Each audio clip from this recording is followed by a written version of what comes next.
আচ্ছা, তাহলে আমরা প্রথমেই যাচ্ছি কোশ্চেনের দিকে, আমরা লেট করতেছি না। কোশ্চেন নাম্বার 1, উপর ডিরেকশন দেওয়া আছে, fill in the blank using one from the given alternatives. যে অল্টারনেটিভসগুলো রয়েছে, সাউন্ড ঠিক আছে, গুড। তাহলে সেইখান থেকে তোমার অল্টারনেটিভসগুলো বেছে নিতে বলতেছে। যতটা দেওয়া আছে, বিশেষ করে 4টা দেওয়া থাকে, 1 to 17, 1 থেকে 17 নম্বর পর্যন্ত এইভাবে আমাকে করে যেতে হবে। তাহলে আমরা একটু দেখি কোয়েশ্চেন নাম্বার 1, তোমরা ট্রাই করবো, এরপর আমি অবশ্যই কী করবো, সবগুলো অ্যানালাইসিস করবো। We need to purge our country dash nepotism. এখানে কী হবে বলো তো? এটা হচ্ছে অফকোর্স তোমরা জানো বিশ্ববিদ্যালয় ভর্তি পরীক্ষার জন্য তোমার যে কোনো একটা বিশ্ববিদ্যালয় হোক এবং যে কোনো বিশ্ববিদ্যালয়ের যে কোনো ইউনিটের জন্য অ্যাপ্রোপ্রিয়েট প্রেপোজিশনটা খুবই গুরুত্বপূর্ণ একটা টপিক।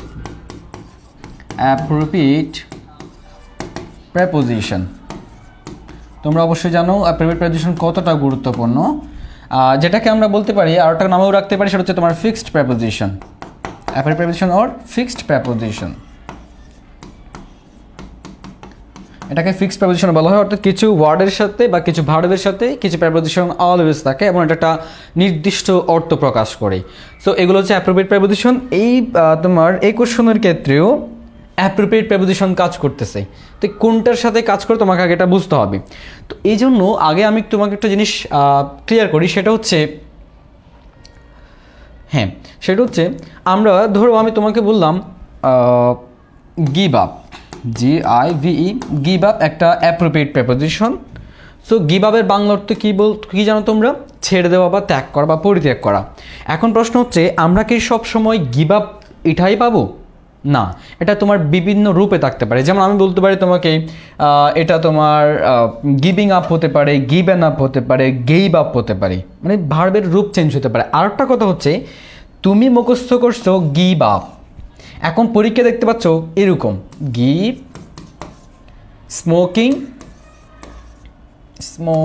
গিভ স্মোকিং আপ, এরকম, বা এরপর গ্যাপ দেওয়া আছে। তো মাঝখানে আবার স্মোকিং একটা কোত্থেকে আসলো? সো তোমাকে মনে রাখতে হবে, তোমরা যেই অ্যাপ্রোপ্রিয়েট প্রেপোজিশন বা ফিক্সড যে প্রেপোজিশনগুলো শেখো, সেগুলোর মাঝখানে অনেক সময় অবজেক্ট আসতে পারে, অনেক সময় আবার অ্যাডভার্বও দেখা যায় মাঝখানে। অবজেক্ট অথবা কি আসতে পারে? অ্যাডভার্ব আসতে পারে। তো তোমার এগুলো তোমাকে খেয়াল রাখতে হবে। যেমন এই ক্ষেত্রে একটু খেয়াল করো, এই ক্ষেত্রে কী হচ্ছে, we need to purge our country dash nepotism. এখানে দেখো, এখানে আমাদের অ্যাপ্রোপ্রিয়েট প্রেপোজিশনটা হয় মূলত এই পার্জের সাথে, মাঝখানে আওয়ার কান্ট্রির অবজেক্ট হিসেবে আসছে এরপর একটা প্রেপোজিশন।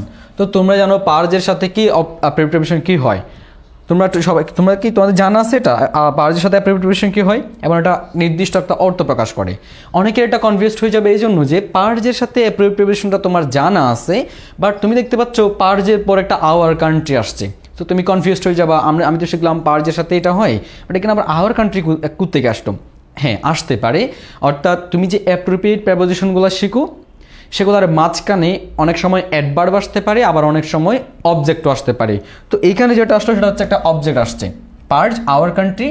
এখানে অ্যাপ্রোপ্রিয়েট প্রেপোজিশন হবে তোমার অফ, পার্জ অফ। আমাদের অ্যান্সার হবে অফ। কেন অফ হবে?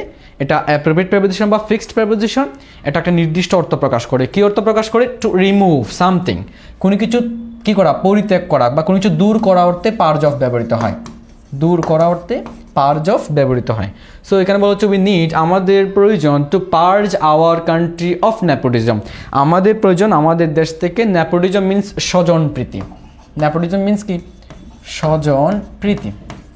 অর্থাৎ আমাদের দেশ থেকে, আমাদের দরকার আমাদের দেশ থেকে স্বজন প্রীতি দূর করা, রিমুভ করা।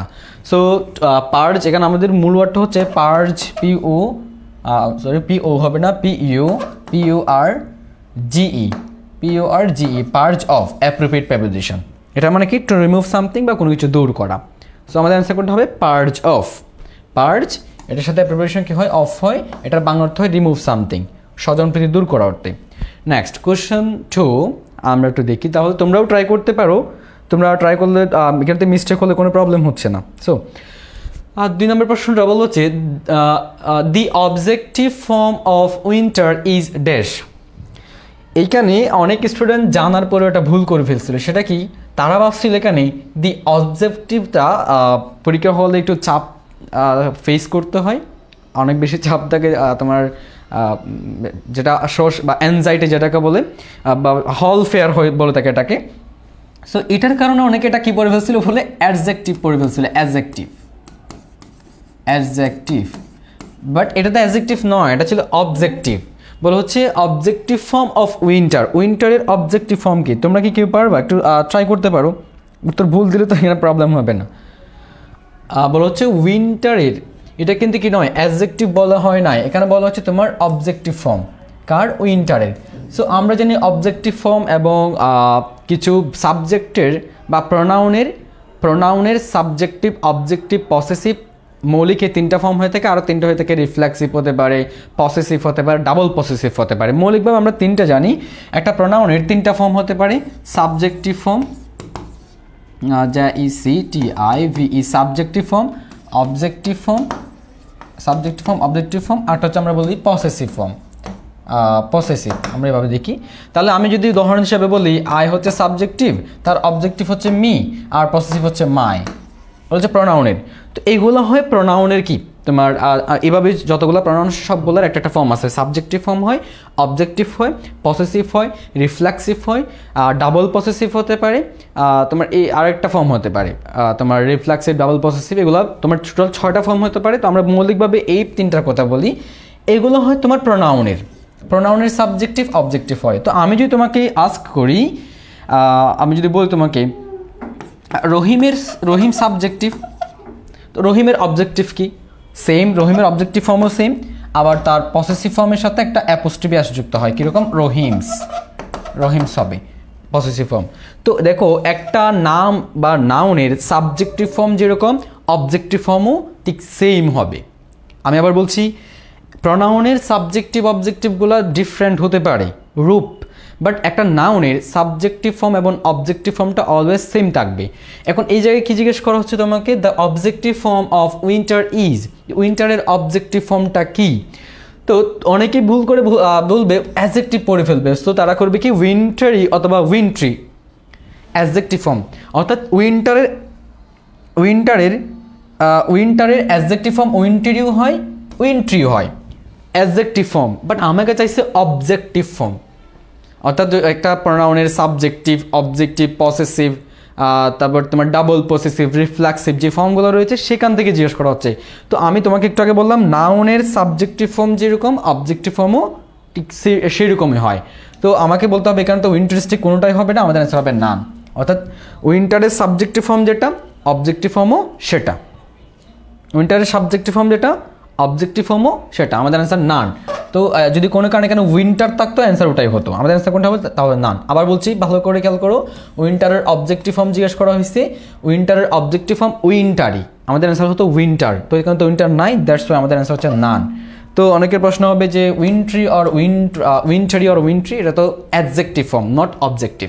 আমাকে জিজ্ঞেস করছে অ্যাডজেক্টিভ ফর্ম, হ্যাঁ নান হবে। নেক্সট কোয়েশ্চেন নাম্বার 3 একটু দেখি, তোমরা ট্রাই করতে পারো। The idiom to make one's teeth chatter is associated with dash. আর আমাকে জিজ্ঞেস করা হচ্ছে একটা idiom to make one's teeth chatter, মানে চ্যাটার মিনস, এর চ্যাটার মানে হচ্ছে কিচমিচ করা, কিচমিচ করা, চ্যাটার মানে হচ্ছে কি করা? কিচমিচ করা। তো বলা হচ্ছে to make one's teeth chatter, কারো দাঁত কিচমিচ করা। এই ফ্রেজটা, এই ইডিয়ামটা অ্যাসোসিয়েটেড, এটা কি বোঝায়? এটা দ্বারা কি বোঝায়? অর্থাৎ কারো দাঁত কিচমিচ করা, তোমরা অবশ্যই জানো কীভাবে দাঁত কিচমিচ করা হয়। তাহলে এটার কি বোঝায়? জয়, ডিলাইট, সরো, কোল্ড।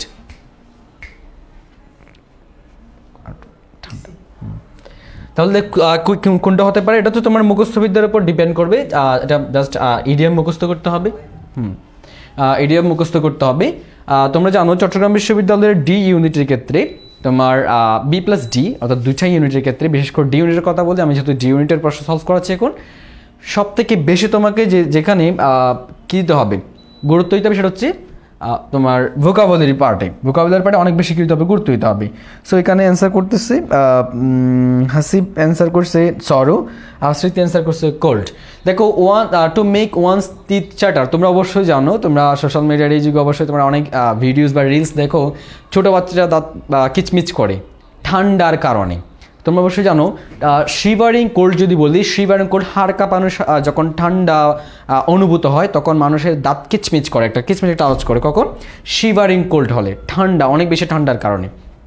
সো দাঁত কিচমিচ করা হয় তোমার ঠান্ডার কারণে, সরও কারণ নয়। তোমরা দেখো কোনো মানুষ যখন দুঃখ পায় বা যখন খুব কষ্ট থাকে দাঁত কিচমিচ করে না, বা ডিলাইট আনন্দিত হলেও মানুষ কী করে না, দাঁত কিচমিচ করে না। জয় মানে আনন্দিত, অর্থাৎ আনন্দিত হলে মানুষ বা দুঃখ পেলে দাঁত কিচমিচ করে না, দাঁত কিচমিচ করে যখন শিভারিং কোল্ড হয়, হাড় কাঁপানো শীত হয়। সো আমাদের অ্যান্সার হবে cold.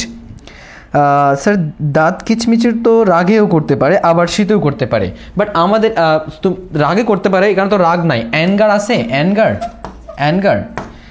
You are to the point, তুমি সঠিক বলেছো হাসিফ, দাঁত মানুষ রাগের ক্ষেত্রেও দাঁত কিচমিচ করতে পারে আবার ঠান্ডাতেও কিচমিচ করতে পারে, বাট আমাদের অপশনে কোথাও রাগ নেই, অ্যাঙ্গার তো কোথাও নেই, আমাদের আছে সরো।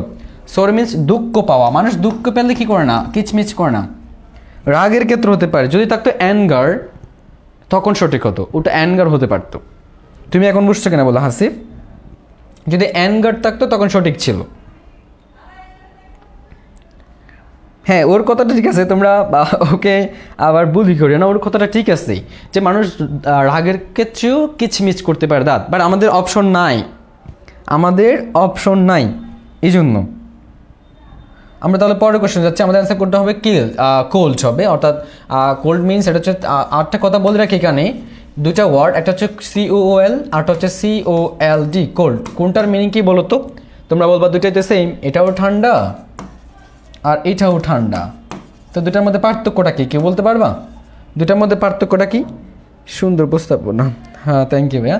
দুটার মধ্যে পার্থক্যটা কি জানো? দুটার মধ্যে পার্থক্যটা হচ্ছে এই কুল হচ্ছে তোমার আরামদায়ক, এটা হচ্ছে কি আরামদায়ক, আর এই কোল্ড হচ্ছে কষ্টদায়ক। আমি কিন্তু এটা তোমার কষ্টদায়ক। তাহলে এই কোল্ডটা হচ্ছে আরামদায়ক ঠান্ডা আর এই কোল্ডটা হচ্ছে কষ্টদায়ক ঠান্ডা। তাহলে এটা একটু মনে রাখবা, ঠান্ডা শীতল, হ্যাঁ একটা হচ্ছে আরামদায়ক একটা কষ্টদায়ক, দুইটা আমি একসাথে বলে দিলাম। নেক্সট কোয়েশ্চেন যাচ্ছি, কোয়েশ্চেন নাম্বার 4, তোমরাও ট্রাই করতে পারো। The single word for a person who deliberately sets fire to a building is dash. ওগুলোকে বলা হয় one word substitution, one word substitution, one word substitution, অর্থাৎ আমরা যদি বাংলায় বলতে চাই এক কথায় প্রকাশ, এক কথায় প্রকাশ, অর্থাৎ তুমি অনেকগুলো শব্দকে একটা শব্দ দিয়ে প্রকাশ করাকে বলা হয় ওয়ান ওয়ার্ড সাবস্টিটিউশন, আর সেটাকে আমরা বাংলায় বলি এক কথায় প্রকাশ, অনেক বিশাল একটা তোমার সেন্টেন্সকে একটা ওয়ার্ডে প্রকাশ করা। সো বলো যে the single word for a person who deliberately sets fire to a building, একজন ব্যক্তি যে ইচ্ছাকৃতভাবে স্বেচ্ছাকৃতভাবে কোনো একটা বিল্ডিংয়ে বা কোনো একটা ভবনে আগুন লাগিয়ে দেয়, তাকে এক কথায় কি বলে? কারো কি জানা আছে? 4 নম্বর রাকিব অ্যান্সার করতেছে এ হবে, তারপর সাদি অ্যান্সার করতেছে এ হবে। Anybody else? তোমরা আর কেউ পারবা? না পারলে তোমরা A/B, এও হতে পারে বিও হতে পারে, কে বলতেছে? এটা হাসিফ বলতেছে। সো আমি যদি তোমাকে এখান থেকে একটা অর্থ বলি, আমি এদিক থেকে বলতে চাই, আর অ্যামেচিউর মানে হচ্ছে তোমার অপেশাদার, আর্টস মানে হচ্ছে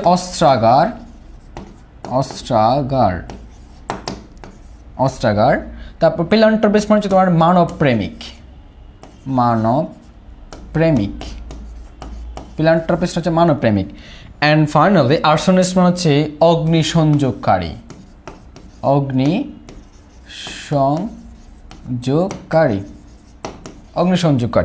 তাহলে তোমরা এখন তো খুব ইজিলি পারার কথা যে কোনটা অ্যান্সার হবে। আর্সনিস্ট মানে হচ্ছে অগ্নিসংযোগকারী, ফিলান্থ্রপিস্ট মানে হচ্ছে মানব প্রেমিক বা মানব হৈতুষ্য বলা হয়, আর্সেনাল মানে হচ্ছে অস্ত্রাগার, অ্যান্ড অ্যামেচার মানে হচ্ছে অপেশাদার। তাহলে আমাদের বলতেছি আ person who deliberately sets fire to a building, একজন মানুষ যে ইচ্ছাকৃতভাবে স্বেচ্ছাকৃতভাবে কোনো একটা ভবনে বা বিল্ডিংয়ে আগুন লাগিয়ে দেয়, তাকে কি বলা হয়? আর্সনিস্ট বলা হয়, অগ্নিসংযোগকারী বলা হয়। স্মৃতি পারে নাই, এটা পাস বলতেছে। আর্সনিস্ট মানে হচ্ছে অগ্নিসংযোগকারী, আর যে ডেলিভারেটলি অগ্নিসংযোগ করে সেই তো অগ্নিসংযোগকারী হবে। সো বাকি অপশনগুলো যাচ্ছে না আমাদের, বুঝছো কিনা বলো? আর আমাদের কোনটা হবে? আর্সনিস্ট। যে ইচ্ছাকৃতভাবে স্বেচ্ছাকৃতভাবে কোনো একটা বিল্ডিংয়ে আগুন লাগিয়ে দেয় তাকে বলা হয় arsonist. Next question 5, an dash is a person appointed by two parties to solve dispute. এটাও বলা যায় এক প্রকার, এক কথায় প্রকাশ বলা যায় যে আ person dash is a person, একজন ড্যাশ। এখান থেকে তোমার অপশন দেওয়া আছে, আমি অপশনগুলো যদি একটা একটা বর্ণনা করতে চাই।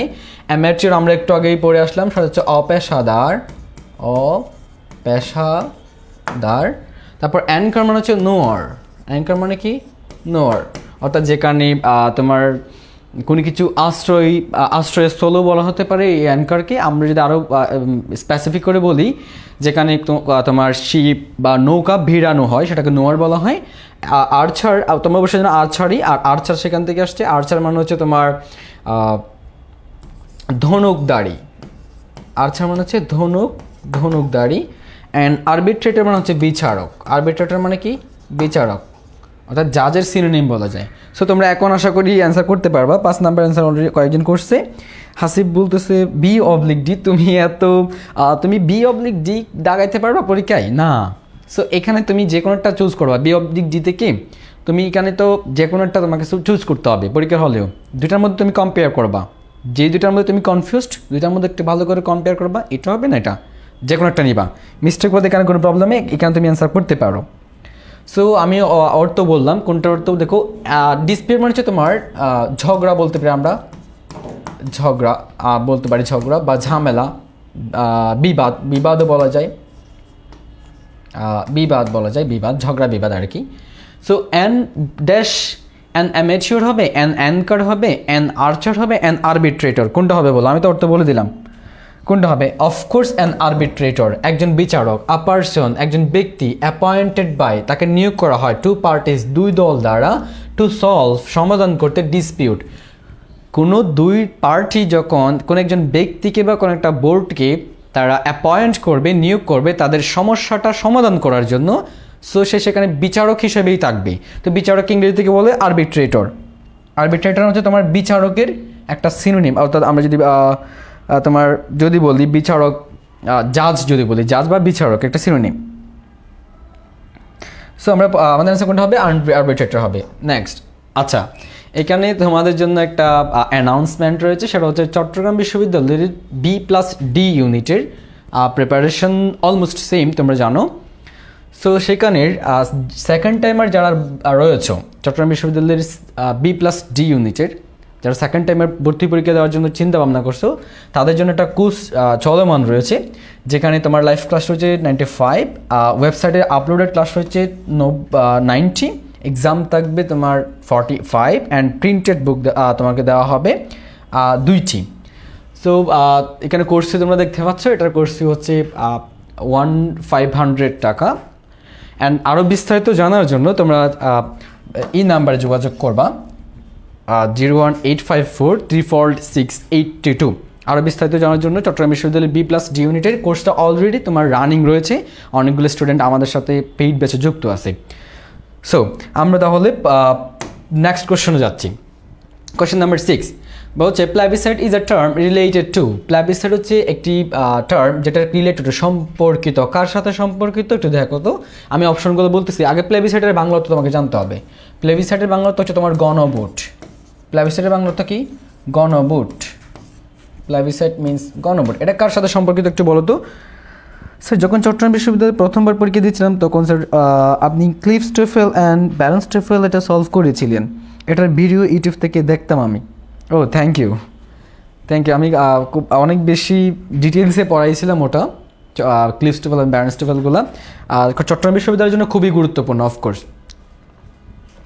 তাহলে 6 নম্বরে কী হবে একটু ট্রাই করো তো। কী হবে, plebiscite is a term related to. Plebiscite একটা টার্ম যেটা রিলেটেড টু কার সাথে, রিলিজিয়ন মানে আমরা সবাই জানি ধর্ম, তারপর ম্যাথমেটিক্স হচ্ছে তোমার গণিত, তারপর রিসার্চ মানে হচ্ছে গবেষণা, অ্যান্ড পলিটিক্স মানে হচ্ছে রাজনীতি। সো কোনটার সাথে সম্পর্কিত একটু বলো তো। গণভোট কোনটার সাথে যায়? অনেকে হাসিব অ্যান্সার করছে ডি, রাকিব বলতেছে ডি, সাদিয়া বলতেছে ডি, স্মৃতি বলতেছে ডি, তাজরিয়ান ও তুমি সেকেন্ড টাইম পরীক্ষা দিবা? তুমি তো অলরেডি ভর্তি আছো তাসরিয়ান, হোয়াট এভার। সো আমাদের অ্যান্সার কোনটা হবে? পলিটিক্স।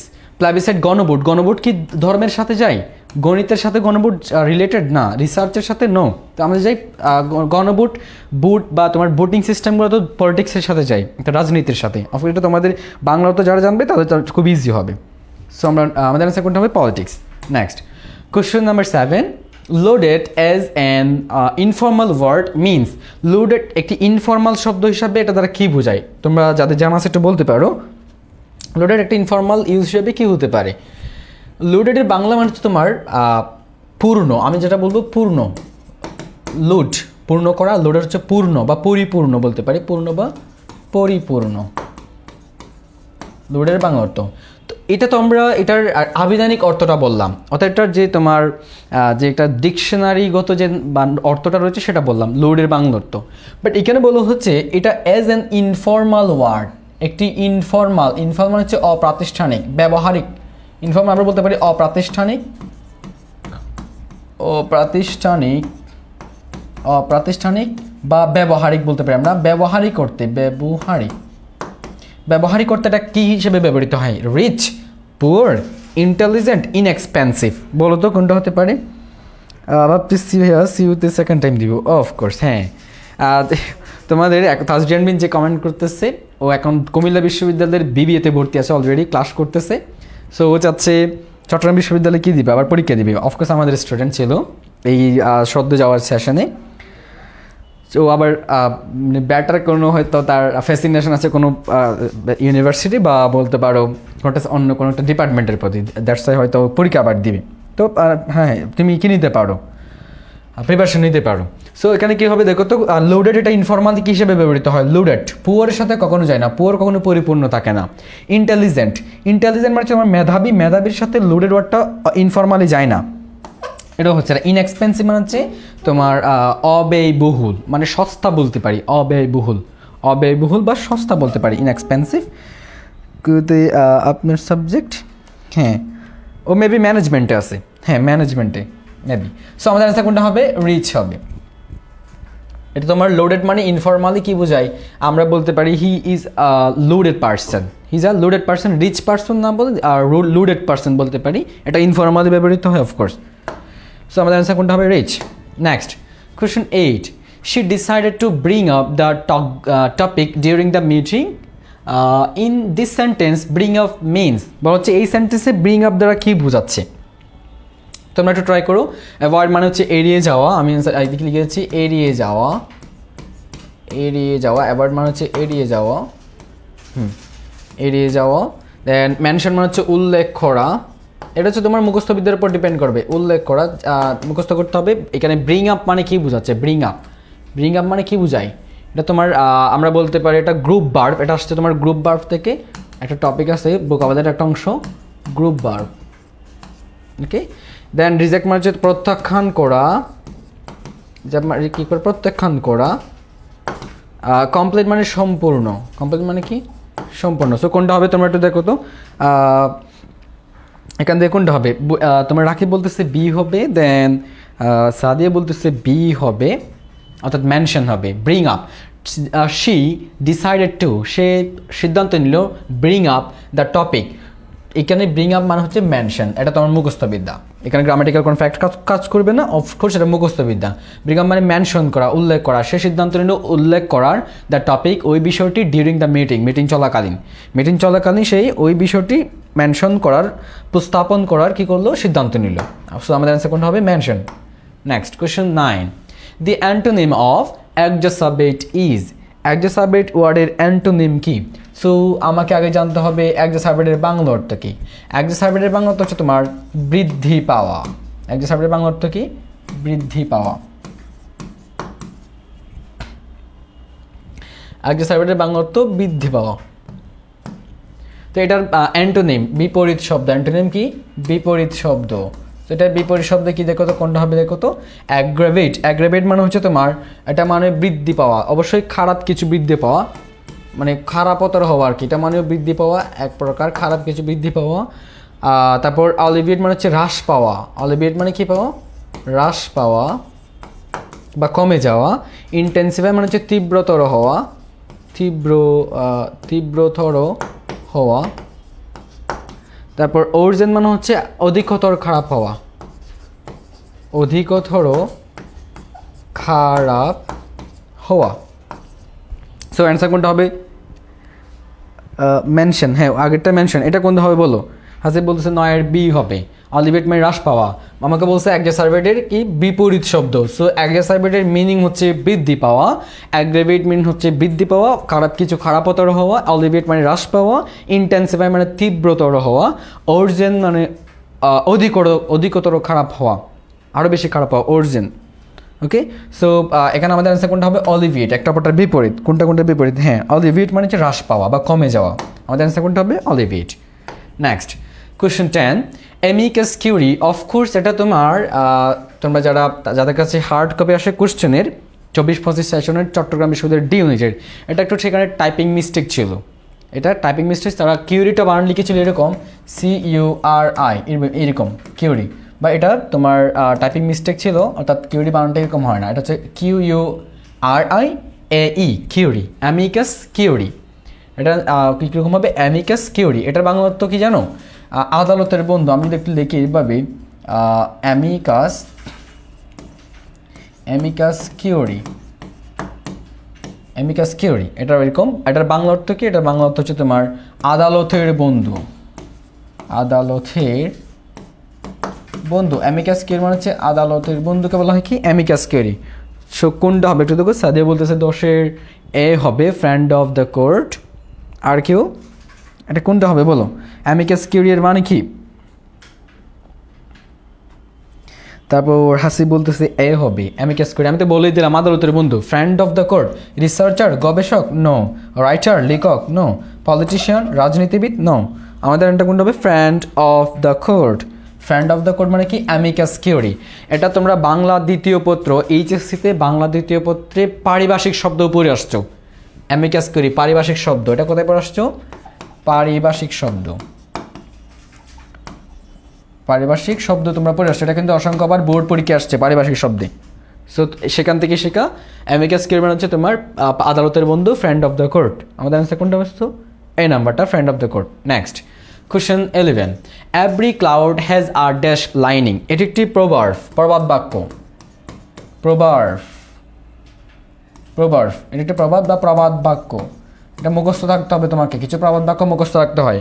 আমরা এইচএসসিতে আমাদের একটা টপিক থাকে, সেটা কি তোমার কমপ্লিটিং সেন্টেন্স। কমপ্লিটিং সেন্টেন্স এই 10 নম্বরের মধ্যে প্রত্যেক বছর দেখা যায়, অলমোস্ট সবগুলো বোর্ডে 10 নম্বরের মধ্যে একটা মার্কস আসে তোমার প্রবাদ বাক্য থেকে, অর্থাৎ কমপ্লিটিং সেন্টেন্স থেকে, কমপ্লিটিং সেন্টেন্সের প্রবাদ বাক্য থেকে। সো এটা সেই একটা প্রবাদ বাক্য, প্রবাদ। এটার বাংলা অর্থ হচ্ছে তোমার খারাপ সময়ের পেছনেও হবে, খারাপ পরিস্থিতিতেও ভালো কিছুর কি আসতে পারে। খারাপ পরিস্থিতির পিছনে আশার আলো থাকে, পিছনেও আশার আলো থাকে। এটা বাংলা অর্থে কি? খারাপ পরিস্থিতির পেছনেও কি থাকে? আশার আলো থাকে। খারাপ পরিস্থিতির পেছনেও আশার আলো থাকে। তো হ্যাঁ, তোমরা অনেকে অ্যান্সার করছো। রাকিব বলছে এ, তারপর হাসিব বলতেছে সিলভার হবে, স্মৃতি বলতেছে সিলভার হবে, তাজিজান বললো এ হবে, সাদিয়া বললো এ হবে। Yes, silver lining. এটা হবে কি? সিলভার। এটা প্রবাদ বাক্য। Every cloud has a silver lining. এটা হচ্ছে প্রবাদ বাক্য, বা আমরা বলবো প্রবাদ বা প্রবাদ বাক্য। অর্থাৎ এটা যদি আমরা লিটারাল মিনিং করতে চাই হয়, প্রত্যেক ম্যাগের পেছনে রূপালী আভা থাকে। সিলভার লাইনিং মিনস রূপালী আভা। আমরা যদি এটা লিটারাল মিনিং করতে চাই, প্রত্যেক ম্যাগের পেছনে রূপালী আভা থাকে। সো এখানে প্রবাদ বাক্যের ক্ষেত্রে লিটারাল মিনিং হয় না, বা আবেদনিক অর্থটা কাজ করবে না, এখানে কাজ করবে তোমার ব্যবহারিক অর্থটা। মানে প্রবাদ বাক্যটা কোত্থেকে আসছে। তো এটার বাংলা অর্থ হচ্ছে তোমার খারাপ পরিস্থিতির পেছনে কি তাকে আশার আলো থাকে, এটাই বোঝায়। এখানে হবে silver, not golden, black, green, no. এটা তোমার প্রবাদ বাক্য, সিলভার দিয়েই সিলভারই হবে। অ্যান্সার হচ্ছে silver. Next question 12, I won't tolerate any encroachment dash my own rights. I won't tolerate, আমি সহ্য করব না, any encroachment। তোমাকে আগে encroachment-এর বাংলা অর্থ জানতে হবে। encroachment-এর বাংলা অর্থ হচ্ছে অনধিকার হস্তক্ষেপ, অনধিকার হস্তক্ষেপ,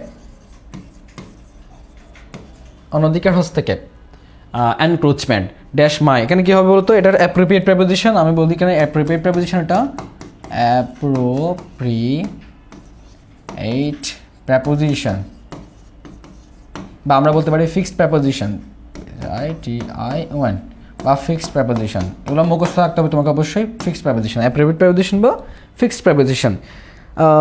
এগেইনস্ট, হাসিব বললো এগেইনস্ট হবে, এনক্রোচমেন্ট এগেইনস্ট। আর কারো জানা আছে?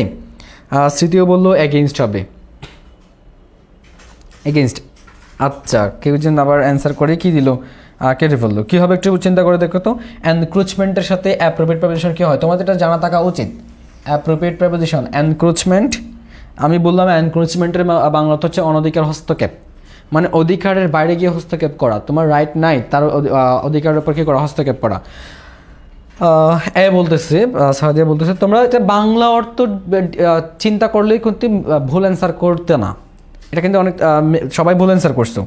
বাংলা অর্থের উপর ডিপেন্ড করলেই কিন্তু তোমরা এটা মিস্টেক করতে না। কী বলা হচ্ছে দেখো, আই ওন্ট টলারেট, আমি ওন্ট মানে হচ্ছে তোমার উইল নট, ওন্ট মানে কি, উইল নট, ওন্ট মানে হচ্ছে will not, I will not tolerate, আমি সহ্য করব না, এনি এনক্রোচমেন্ট, কোনো ধরনের অনধিকার হস্তক্ষেপ, ড্যাশ মাই ওন রাইটস, আমার নিজস্ব অধিকারের উপর, আমার নিজস্ব অধিকারের উপর। যদিও এখানে এনক্রোচমেন্টের সাথে অলওয়েজ প্রিপারেশন অন হয়, আমাদের অ্যান্সার হবে অন। তো তোমার যদি কোনো কারণে এটা অ্যাপ্রোপ্রিয়েট প্রেপোজিশনটা জানা নাও থাকে, তুমি বাংলা অর্থের উপর ডিপেন্ড করে এটা অ্যান্সার করতে পারো। কেমনি? যদি বাংলা অর্থ করো হয় আই ওন্ট টলারেট, আমি সহ্য করব না, অ্যানি এনক্রোচমেন্ট, কোনো ধরনের অনধিকার হস্তক্ষেপ, অন মাই ওন রাইটস, আমার নিজস্ব অধিকারের উপরে, আমি আমার নিজস্ব অধিকারের উপরে কোনো ধরনের অনধিকার প্রবেশ বা অনধিকার হস্তক্ষেপ সহ্য করবে না। ওই উপরে অর্থ আসতেছে না, উপরে, আমার নিজের অধিকারের উপরে, এই উপরে বোঝাতে অন তাও তো হয়। এখানে অ্যান্সার কোনটা হবে? টু, সবাই ভুল অ্যান্সার করছি। তার যেন এনক্রোচমেন্ট টু হয় না, এগেনস্ট হবে না, আপ টু হবেই না, আমাদের অ্যান্সার হবে on, encroachment on. Appropriate preposition, এটা হচ্ছে অ্যাপ্রোপ্রিয়েট প্রেপোজিশন বা ফিক্সড প্রেপোজিশন, মুখস্থ রাখতে হবে। স্যার বিরুদ্ধে, এটাও তো হয় না, বিরুদ্ধে বোঝে না, এনক্রোচমেন্ট আমার নিজের অধিকারের বিরুদ্ধে, এনক্রোচমেন্টের সাথে অ্যাপ্রোপ্রিয়েট প্রেপোজিশন অন হবে অলওয়েজ, এগেনস্ট হয় না। আর তাছাড়া তুমি যদি বাংলা অর্থ করতে চাও তাও হয়, বিরুদ্ধেটা অর্থ যাচ্ছে না। আমাদের অ্যান্সার কোনটা হবে? সো অনটা হবে, এনক্রোচমেন্ট অন, মুখস্থ করে ফেলা দেখার সাথে সাথেই। এনক্রোচমেন্টের সাথে অ্যাপ্রোপ্রিয়েট প্রেপোজিশন কি হয়? অন হয়। তখন পরে কোয়েশ্চেন যাচ্ছি, question number 13। The phrase prima facie is best understood as, অনেক বেশি ফেজ আসছিল এই চট্টগ্রাম বিশ্ববিদ্যালয়ের ডি ইউনিটের এই 24-25 সেশনের পরীক্ষায়। প্রাইমা ফেসি এর বাংলা অর্থ কি? প্রাইমা ফেসি এর বাংলা অর্থ হচ্ছে তোমার প্রথম দর্শন বা প্রথম দেখা আর কি, প্রথম দেখা বা প্রথম দর্শন। তাহলে কি হবে দেখো তো, প্রাইমা ফেসি এর বাংলা অর্থ প্রথম দর্শন বা প্রথম দেখা। এটা বেস্ট আন্ডারস্টুড অ্যাজ, এটাকে সব থেকে বেশি কোনটা দ্বারা বোঝায়?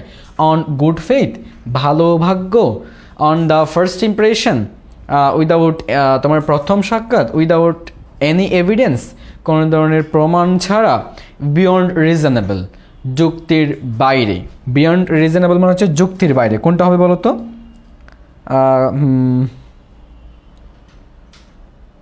কোনটা হবে? B number. হ্যাঁ, অন দ্য ফার্স্ট ইমপ্রেশন, প্রথম অভিব্যক্তি। ইমপ্রেশন মানে হচ্ছে অভিব্যক্তি, ইমপ্রেশন মানে হচ্ছে অভিব্যক্তি, প্রথম অভিব্যক্তি। তাহলে প্রথম দর্শন বা প্রথম দেখা, প্রথম অভিব্যক্তি অলমোস্ট সেম, মানে প্রায় কাছাকাছি। আর তোমার নিয়ার অ্যাবাউট হচ্ছে তোমার এটাই ফার্স্ট ইমপ্রেশন। আমাদের অ্যান্সার কোনটা হবে? বি নাম্বারটা হবে। গুড ফেথও হচ্ছে না, উইদাউট এনি এভিডেন্স হচ্ছে না, বিয়ন্ড রিজনেবলও হচ্ছে না, অর্থাৎ যুক্তির বাইরে হচ্ছে না। আমাদের অ্যান্সার কোনটা হবে? অন দ্য ফার্স্ট ইমপ্রেশন মানে হচ্ছে প্রাইমা ফেসি। এটা একটা তোমার ল্যাটিন, আমি একটু লিখে দিই এখানে, এটা একটা ল্যাটিন ফ্রেজ, এটা কি ল্যাটিন ফ্রেজ, একটা Latin phrase prima facie. Okay, so আমাদের অ্যান্সার কোনটা হবে? On the first impression. Next question 14, mens rea a common term in criminal law. Refers to dash বলছে ম্যান রিয়া হচ্ছে ক্রিমিনাল লর একটি তোমার কি টার্ম, ক্রিমিনাল ল অর্থাৎ অপরাধ আইনের একটি তোমার টার্ম হচ্ছে ম্যানস রিয়া। রেফার্স টু এটা দ্বারা কি বোঝায়, ম্যানস রিয়া মানে কি বোঝায়, the physical act of a crime, the motive behind a crime, the mental state or intent to commit a crime, the legal proceedings of a case। কোনটা হবে একটু বলো তো। আগে আমি বলতে তোমাকে ম্যানস রিয়ার মানে কি, অপরাধ করার ইচ্ছা বা মনোভাব, অপরাধ করার ইচ্ছা বা মনোভাব, অপরাধ করার ইচ্ছা বা মনোভাবকে কি বলা হয়, ম্যানস রিয়া। অপরাধ করার ইচ্ছা বা মনোভাবকে বলা হয় ম্যানস রিয়া। সো এখান থেকে কোনটা হবে বলো। হ্যাঁ, কোয়েশ্চেন 14 এর অ্যান্সার তুমি তানভীর তুমি কোনটা অ্যান্সার করছো? 14, হ্যাঁ 14C কোড বলতেছে the mental state or intent to commit a crime. আর কেউ এত করতে পারা উচিত, আমি এটার বাংলা অর্থ বলে দিলাম, অপরাধ করার ইচ্ছা বা মনোভাব। আমি যদি এগুলো একটা ব্যাখ্যা করতে যাই, the physical act of a crime, একটা অপরাধের শারীরিক কাজ বা শারীরিক কাজ, একটা অপরাধের শারীরিক যে কাজটা। The motive behind a crime, motive মানে হচ্ছে উদ্দেশ্য, একটা ক্রাইমের পেছনের উদ্দেশ্য। তারপর the mental state or intent to commit a crime, the mental state মানসিক অবস্থা, অ্যান্ড ইন্টেন্ট অথবা ইচ্ছা, ইন্টেন্ট মানে কি ইচ্ছা, কমিট আ ক্রাইম সম্পাদন করা, কমিট মানে সম্পাদন করা আ ক্রাইম। তার মানে এরপর হচ্ছে দ্য লিগাল প্রসিডিংস, আইনি প্রক্রিয়া বা আইনি ধাপ অফ আ কেস, একটি মামলার আইনি প্রক্রিয়া বা আইনি ধাপ। সো কোনটা অ্যান্সার হবে এখানে তোমরা এখন বলতে পারার কথা, এখন কোনটা হবে? এখন আমাদের অ্যান্সার হবে অফকোর্স সি নাম্বারটা। তার মানে তানভীরের অ্যান্সারটা ঠিক ছিল 14 নম্বরের। দ্য মেন্টাল স্টেট মানসিক অবস্থা, অর ইন্টেন্ট অথবা ইচ্ছা, মানসিক ইচ্ছা, টু কমিট আ ক্রাইম একটি তোমার অপরাধ করার মানসিক ইচ্ছা বা মানসিক মনোভাব। আমাদের অ্যান্সার কোনটা হবে? সি নাম্বারটা। ম্যানস রিয়া মানে হচ্ছে অপরাধ করার ইচ্ছা বা অপরাধ করার মনোভাব। Next question 15, to spill the beans means, to spill the beans এটার মানে কি বোঝায়? তোমাদের এটা পড়া উচিত। টু স্পিল দ্য বিনসের বাংলা অর্থ কি এটা তোমাকে জানতে হবে। টু স্পিল দ্য বিনস মানে হচ্ছে তোমার গোপন ফাঁস করা, গোপন কি মূর্ধন্য না মূর্ধন্য, গোপন, হ্যাঁ গোপন ফাঁস করা বা গোপন প্রকাশ করা, গোপন প্রকাশ করা।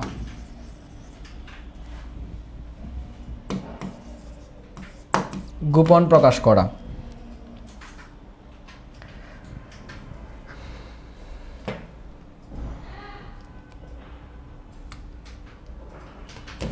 গোপন প্রকাশ করা। ওকে, তাহলে এটার এখান থেকে অপশন তোমরা বেছে নাও কোনটা হতে পারে। টু কিপ আ সিক্রেট, একটা গোপন রক্ষা করা। Two reveal a secret, reveal মানে হচ্ছে তোমার প্রকাশ করা, রিভিল মানে প্রকাশ করা, এটার বাংলা হচ্ছে প্রকাশ করা। টু বি ভেরি অ্যাংরি, অনেক বেশি রাগান্বিত হওয়া। টু বি ভেরি ডিসঅ্যাপয়েন্টেড, হতাশ হওয়া, তার মানে হচ্ছে হতাশ। সো কোনটা হবে এখন তো বলতে পারা উচিত, কোনটা হবে বলো, অ্যান্সার কোনটা হবে? Answer 15 number. হ্যাঁ তোমরা তো অনেকেই অ্যান্সার করছো 15 নাম্বার, আমি দেখতেছি না। রাকিব অ্যান্সার করছে বি, হাসিব বলছে বি, তারপর সাদিয়া বি, স্মৃতি বি, তারপর সুরাইয়া বলতেছে বি। ওকে, বি মানে হচ্ছে টু রিভিল আ সিক্রেট। আমি তো বললাম গোপন ফাঁস করা বা গোপন প্রকাশ করা, এটা হচ্ছে তোমার কি টু রিভিল আ সিক্রেট। আমাদের অ্যান্সার কোনটা হবে? টু রিভিল আ সিক্রেট, সেটা হচ্ছে to spill the beans. To spill the beans মানে হচ্ছে তোমার গোপন প্রকাশ করা বা গোপন ফাঁস করা। Next question number 16, the dash of the evidence convinced the jury of his guilt. The dash of the evidence, এটা একটা তোমার judgemental question, just vocabulary related. The dash of the evidence, evidence মানে তোমার প্রমাণ। convinced বাধ্য করেছিল বা সহযোগিতা করেছিল দ্য জুরিকে অফ হিজ গিল্ট, তার কি করার জন্য, বা এখানে স্বীকার করা হতে পারে কনভিন্স করার জন্য। The dash of the evidence convince the jury of his guilt, মানে স্বীকার করতে তাকে সাহায্য করেছিল, সহযোগিতা করেছিল বা বাধ্য করেছিল। কোনটা হবে? অ্যাম্বিগুইটি। আমি যে একটা অর্থ বলি, অ্যাম্বিগুইটি মানে হচ্ছে অস্পষ্টতা, অস্পষ্টতা, অ্যাম্বিগুইটি। ক্ল্যারিটি মানে হচ্ছে সুস্পষ্টতা, সুস্পষ্টতা। দেন অবস্কিউরিটি মানে হচ্ছে অস্পষ্টতা, অস্পষ্টতা। তারপর তোমার ভেগনেস মানেও অস্পষ্টতা, ভেগনেস মানে অস্পষ্টতা। সো কোনটা হবে অ্যান্সারটা বলো তো? অ্যান্সার কোনটা হবে? ওয়ালাইকুম আসসালাম, তৌহিদ ভাই আমাদের সাথে যুক্ত আছেন। আর 16 নম্বর অ্যান্সার কোনটা হবে? 16 নম্বর তোমরা অনেক অ্যান্সার করছো। হাসিব বলতেছে বি হবে, তারপর সাদিয়া বলতেছে বি হবে, আর এনিবডি এলস? আর কেউ পারবা? আমি বললাম অ্যাম্বিগিউটি মানে অস্পষ্টতা, ক্ল্যারিটি মানে সুস্পষ্টতা, অবস্কিউরিটি মানে অস্পষ্টতা, ভেগনেস মানে অস্পষ্টতা। সো তোমরা এখানে কিন্তু একটা জিনিস খেয়াল করলে খুব ইজিলি অ্যান্সার করা যায়, সেটা হচ্ছে এটা, এটা এবং এটা তিনটা একই অর্থ, সিনোনিম, একটাই ভিন্ন আছে। এই তিনটা কিন্তু একটা পটা সিনোনিম। দেখো, এটাও অস্পষ্টতা, এটাও অস্পষ্টতা, অস্পষ্টতা, আর এটা সুস্পষ্টতা, একটা ডিফারেন্স। সো আমাদের অ্যান্সার এটাই হবে। এটা খেয়াল করলেও তো হয়ে যায়। অস্পষ্টতা, evidence, the clarity of the evidence, প্রমাণের সুস্পষ্টতা, কনভিন্সড দ্য জুরি। জুরি মানে হচ্ছে তোমার বিচারক বোর্ড, জুরি মানে হচ্ছে বিচারক দল আর কি, বিচারক বোর্ড যদি বলা হয়, অফ হিজ গিল্ট। সো আমাদের কোনটা হবে? হ্যাঁ, ক্ল্যারিটি হবে, সুস্পষ্টতা। আমাদের অ্যান্সার হবে clarity. Next question 17, the collective noun for a group of crows is. একটু তুমি ট্রাই করো। 17 নম্বর অ্যান্সার কোনটা হতে পারে? The collective noun. Collective noun কি? জাতিবাচক নাম, জাতিবাচক নাম। কালেকটিভ নাউন কি? জাতিবাচক নাম। জাতি অফ ক্রোস, কাক, কাকের জাতিবাচক নাম কোনটা? একটু তোমরা ট্রাই করো তো, কে হতে পারে? কাকের জাতিবাচক নাম কোনটা? হার্ট, মার্ডার, ফ্লক, প্যাক, কোনটা হতে পারে? এগুলো মুখস্থ করে রাখতে হবে তোমাকে। কোনটা জাতিবাচক কি বোঝায়? প্যাক হচ্ছে তোমার কুকুর বা নেকড়ে, কুকুর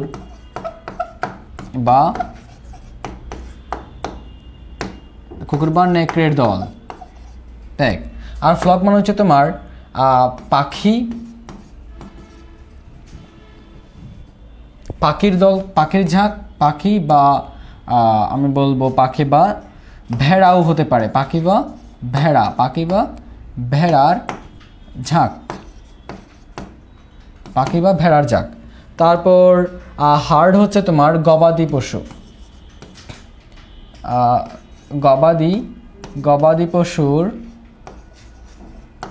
গবাদি পশুর দল বা পাল।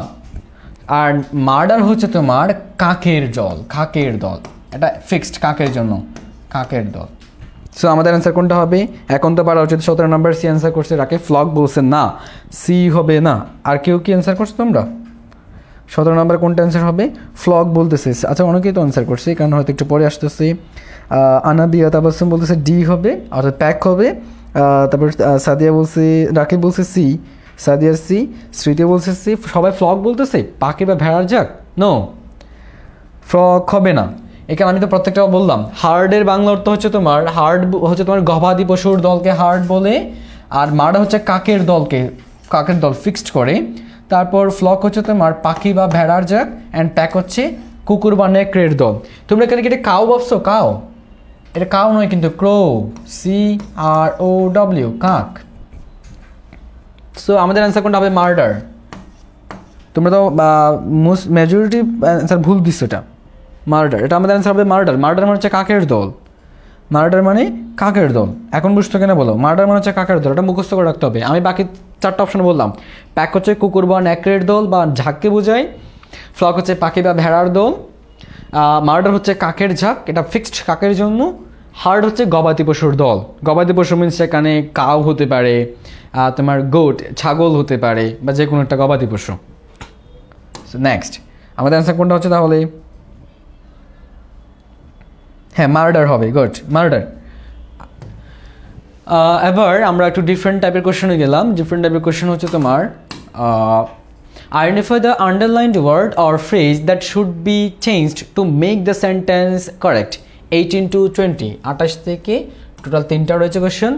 এগুলো হচ্ছে তোমার পিন্ড পয়েন্ট এরর। আমরা সবাই এগুলো সম্পর্কে জানি, pin point error. Pin point error খুবই খুবই গুরুত্বপূর্ণ একটা টপিক ইংরেজির ক্ষেত্রে, যেখানে তোমাকে পিন পয়েন্ট এরর মিনস তোমরা অবশ্যই জানো, সেটা হচ্ছে পুরো সেন্টেন্সের মধ্যে আন্ডারলাইন করা অংশে কোথাও একটা মিস্টেক থাকবে, গ্রামাটিক্যাল মিস্টেক অফকোর্স, সেটা আমাকে খুঁজে বের করতে হবে এবং ওই মিস্টেকটাই আমার অ্যান্সার হবে। এখানে বলা হচ্ছে যেটা মিস্টেক ওটা বের করতে, সো যেটা মিস্টেক ওটা আমার অ্যান্সার হবে। তো এটার জন্য তোমাকে খুব বেশি মনোযোগ সহকারে সেন্টেন্সটা পড়তে হবে, কারণ কোন অংশে ভুল থাকতে পারে আমরা জানি না, এবং গ্রামারের সবগুলো অংশ নিয়ে একসাথে কাজ করা হয় এখানে। তোমরা একটু ট্রাই করতে পারো, তোমরা একটু ট্রাই করতে দেখো তো কোনটা হতে পারে অ্যান্সার। কেউ কি পারবা? আচ্ছা, 8টার অনেক অ্যান্সার দিছে। রাকি বলছে ডি হবে, হাসি বলতেছে ডি হবে, ডি হবে 18। আচ্ছা 18 ডি দিবা আর কি। সাদিয়া বলতেছে ডি হবে, তার মানে সবাই বলতেছে ডি হবে। আচ্ছা আমি একটু দেখি এবার, আমি প্রত্যেকটা কেন তোমরা বলতেছো শুধু ডি হবে, এবার আমি অন্যগুলো কেন হচ্ছে না বা বাকিগুলো অ্যান্সারটা কেন হচ্ছে প্রত্যেকটা একদম খুব ভালো করে ধরে ধরে কী করতেছি, বর্ণনা করতেছি, খেয়াল করো সবাই। Rashid has not completed the assignment yet and Samina hasn't neither. আমি শুরু থেকে বলি, প্রথমে এ, Rashid hasn't completed। First of all বলবো হ্যাজটা সঠিক, এটা সঠিক। কেমনে বললাম? Rashid third person singular number, অর্থাৎ এটা হচ্ছে সিঙ্গুলার, এটা সিঙ্গুলার, তাই এই ভার্বটাও সিঙ্গুলার হবে, হ্যাজটা সিঙ্গুলার। কেন? যে ভার্বের সাথে এস অথবা ইএস থাকে সেটা সিঙ্গুলার হয়, দ্যাটস ওয়াই রাশিদের সাথে হ্যাজ হবে, এটা সঠিক। এরপর নট কমপ্লিটেড, এরপর দেখো কমপ্লিটেড হচ্ছে V3, সো হ্যাজের পরে V3 টাকাটা সঠিক। এটা যেহেতু তোমার পারফেক্ট টেন্স নির্দেশ করতেছে, হ্যাজের পর V3 হয়, দ্যাট মিনস এখানে তোমার এতে কোনো ভুল নাই। আমি এটা সঠিক প্রমাণ করলাম, এবার যাবো পরেরটাতে, কমপ্লিটেড দ্য অ্যাসাইনমেন্ট। তো সে অ্যাসাইনমেন্ট কমপ্লিট করেছে ইয়েট। অ্যাসাইনমেন্টকে নির্দিষ্ট করে বোঝানোর জন্য তোমার দি ব্যবহৃত হতে পারে, আরটা হচ্ছে তোমার এটা ভার্ব, এরপরে তোমার ডিটারমিনার প্লাস নাউন। ডিটারমিনারের পরে একটা ওয়ার্ড থাকলে সেটা নাউন হয়, ডিটারমিনার প্লাস কি হচ্ছে নাউন। সো তোমার এটাও বিতেও কোনো ভুল নাই, নির্দিষ্ট করার জন্য অ্যাসাইনমেন্টকে বোঝানো হচ্ছে, আবার ডিটারমিনার পর একটা ওয়ার্ড থাকলে সেটা নাউন হয়, সেই দিক থেকেও ঠিক আছে। এরপর এখন সিতে কি ভুল আছে, এটা একটা খুবই গুরুত্বপূর্ণ গ্রামার, খুবই গুরুত্বপূর্ণ গ্রামার, এটা তোমাকে অনেক ভালো করে বুঝতে হবে। ইয়েটটা ঠিক আছে কিনা? ইয়েটটা অবশ্যই ঠিক আছে। কেন? ইয়েটের ব্যবহার আমরা দুই দিক থেকে ধরতে পারি এখানে। ফার্স্ট অফ অল ইয়েট ব্যবহৃত হয় পারফেক্ট টেন্সে, ইয়েট ব্যবহৃত হয় কোথায়? পারফেক্ট টেন্সে, ইয়েট ব্যবহৃত হয় পারফেক্ট টেন্সে, সো সেদিক থেকে ঠিক আছে, এটা পারফেক্ট টেন্স এবং প্রেজেন্ট পারফেক্ট টেন্স। ভালো করে খেয়াল করে প্রত্যেকটা কথা, ইয়েট দুই দিক থেকে ঠিক আছে। কেন? ইয়েট পারফেক্ট টেন্সে ব্যবহৃত হয়, এটা পারফেক্ট টেন্স কেমনে বুঝলাম? হ্যাজ কমপ্লিটেড রয়েছে, হ্যাজের পর V3 আছে, তার মানে এটা সেদিক থেকে ঠিক আছে। আরেকটা কথা হচ্ছে ইয়েট ব্যবহৃত হয় নেগেটিভ সেন্টেন্সে, ইয়েট নেগেটিভ সেন্টেন্সে ব্যবহৃত হয়, ইয়েট কোথায় ব্যবহৃত হয়? নেগেটিভ সেন্টেন্সে। সো এটা কি নেগেটিভ সেন্টেন্স? হ্যাঁ দেখো নট আছে, তাই ইয়েটা ঠিক আছে। ইয়েট ব্যবহৃত হয় নেগেটিভ সেন্টেন্সে, তাও ঠিক আছে। আবার আরেকটা দিক থেকে সঠিক, সেটা হচ্ছে তোমার ক্লজের শেষে ব্যবহৃত হয়, CLAUSE, ক্লজ এর শেষে বসে। তিনটা দিক থেকে আমি ইয়েটকে সঠিক প্রমাণ করলাম। ফার্স্ট অফ অল ইয়েট ব্যবহৃত হয় পারফেক্ট টেন্সে, সো ইয়েট বস ঠিক আছে। দেন ইয়েট ব্যবহৃত হয় নেগেটিভ সেন্টেন্সে, এখানে নট আছে, ইয়েট ঠিক আছে। এবং ইয়েট ব্যবহৃত হয় ক্লজের শেষে, সো এখানে ইয়েটটা শেষে রয়েছে, তাই এখানে তোমার সিতে কোনো ভুল নাই। প্রত্যেকটা দেখো আমি বললাম এটাও সঠিক, বিটাও সঠিক, সিটাও সঠিক। তো একটা কোয়েশ্চনে 4টা অপশনের মধ্যে আমি বাকি 3টা সঠিক প্রমাণ করলাম, আলটিমেট অ্যান্সার কোনটা? ডি নাম্বারটা। সো আমাদের অ্যান্সার এটাই হবে। এখন প্রশ্ন হচ্ছে এইখানে কি মিস্টেক, দ্যাট মিনস এখানেই মিস্টেক আছে, এখানে কি মিস্টেক আগে এটা দেখি। এটা তোমার রয়েছে সামিনা হ্যাজেন্ট নেইদার, এটা তুমি দুইটা দিক থেকে মিস্টেক ধরতে পারো, দুইটা দিক থেকে ভালো করে খেয়াল করো। ফার্স্ট অফ অল তুমি বলতে পারো ইংরেজিতে ডাবল নেগেটিভ হয় না, ইংরেজিতে ডাবল নেগেটিভ হয় না। সো এখানে দেখো এখানে একটা নট রয়েছে, আবার নেইদার রয়েছে, দুইটা নেগেটিভ ওয়ার্ড ইংরেজিতে পাশাপাশি বসে না। Double negative, DOUBLE, double negative হয় না, ইংরেজিতে ডাবল নেগেটিভ হয় না। সো তুমি এখানে হ্যাজেন্ট রয়েছে, তো আবার থেকে নেইদার, নেইদার নিজেই নেগেটিভ শব্দ, আবার নটের সাথে হবে না, ইংরেজিতে ডাবল নেগেটিভ হয় না। একটা দিক থেকে এটা বল। আরেকটা দিক থেকে যেটা বল সেটা হচ্ছে এইখানে তোমার এগ্রিমেন্টের তোমার ভুল রয়েছে, এগ্রিমেন্ট জনিত ভুল, অর্থাৎ affirmative agreement and negative agreement আমরা জানি, অর্থাৎ একই কথা যখন পরবর্তী বলতে চাই তখন অ্যাফার্মেটিভ এগ্রিমেন্ট এবং নেগেটিভ এগ্রিমেন্টের কথা আসে। সো এখানে আমরা দেখব অ্যাফার্মেটিভ এগ্রিমেন্ট হচ্ছে নাকি নেগেটিভ এগ্রিমেন্ট হচ্ছে। Of course negative agreement. কেন? স্টেটমেন্টটা দেখো তো, এই স্টেটমেন্টটা এই বা তোমার কমার আগের স্টেটমেন্টটা নেগেটিভ, কজ এখানে কি আছে, নট আছে, সো এটা নেগেটিভ এগ্রিমেন্ট। নেগেটিভ এগ্রিমেন্ট দুইভাবে হতে পারে, ভালো করে খেয়াল করো, নেগেটিভ এগ্রিমেন্ট দুইভাবে হতে পারে। একটা তোমার, আমি যদি তোমাকে সংক্ষেপে বলি নাস, আরটা বলবো সেইন, SANE। নেগেটিভ এগ্রিমেন্ট এই দুইটা মনে রাখবা, জাস্ট এখান থেকে শিখে ফেলো। নেগেটিভ এগ্রিমেন্ট এই দুইভাবে নেগেটিভ এগ্রিমেন্ট হতে পারে, একটা হবে নাস, আরটা হচ্ছে সেইন। নাস মানে হচ্ছে neither auxiliary subject, neither auxiliary subject. আর সেইন মানে হচ্ছে সাবজেক্ট অক্সিলিয়ারি যেটা নেগেটিভ হবে, নট যুক্ত অক্সিলিয়ারি, দেন এইদার। সবাই একটু ভালো করে খেয়াল করো, এগ্রিমেন্ট নেগেটিভ এগ্রিমেন্ট দুইভাবে হতে পারে, সেগুলোকে আমরা সংক্ষেপে বলতে পারি, হয় নাস দিয়ে হবে অথবা সেইন দিয়ে হবে।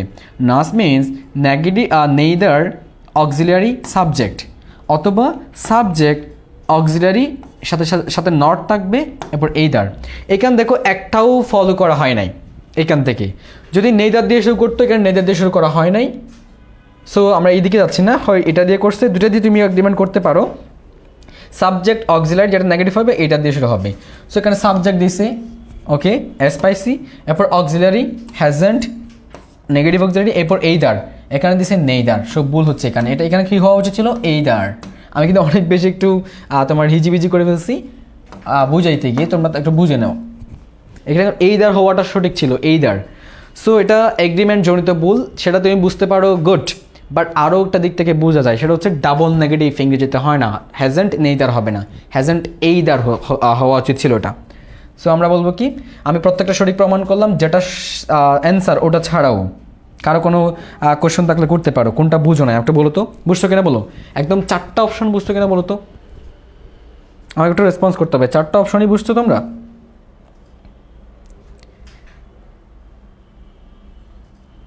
হুমায়ুন কবির, আজকে আইসিটি এমসিকে করলে ভালো হতো। আমরা একটা ভার্সিটি অ্যাডমিশন টেস্টের ক্লাস নিচ্ছি, সো এখানে আইসিটি তো ভার্সিটি অ্যাডমিশন টেস্টের সাথে যায় না।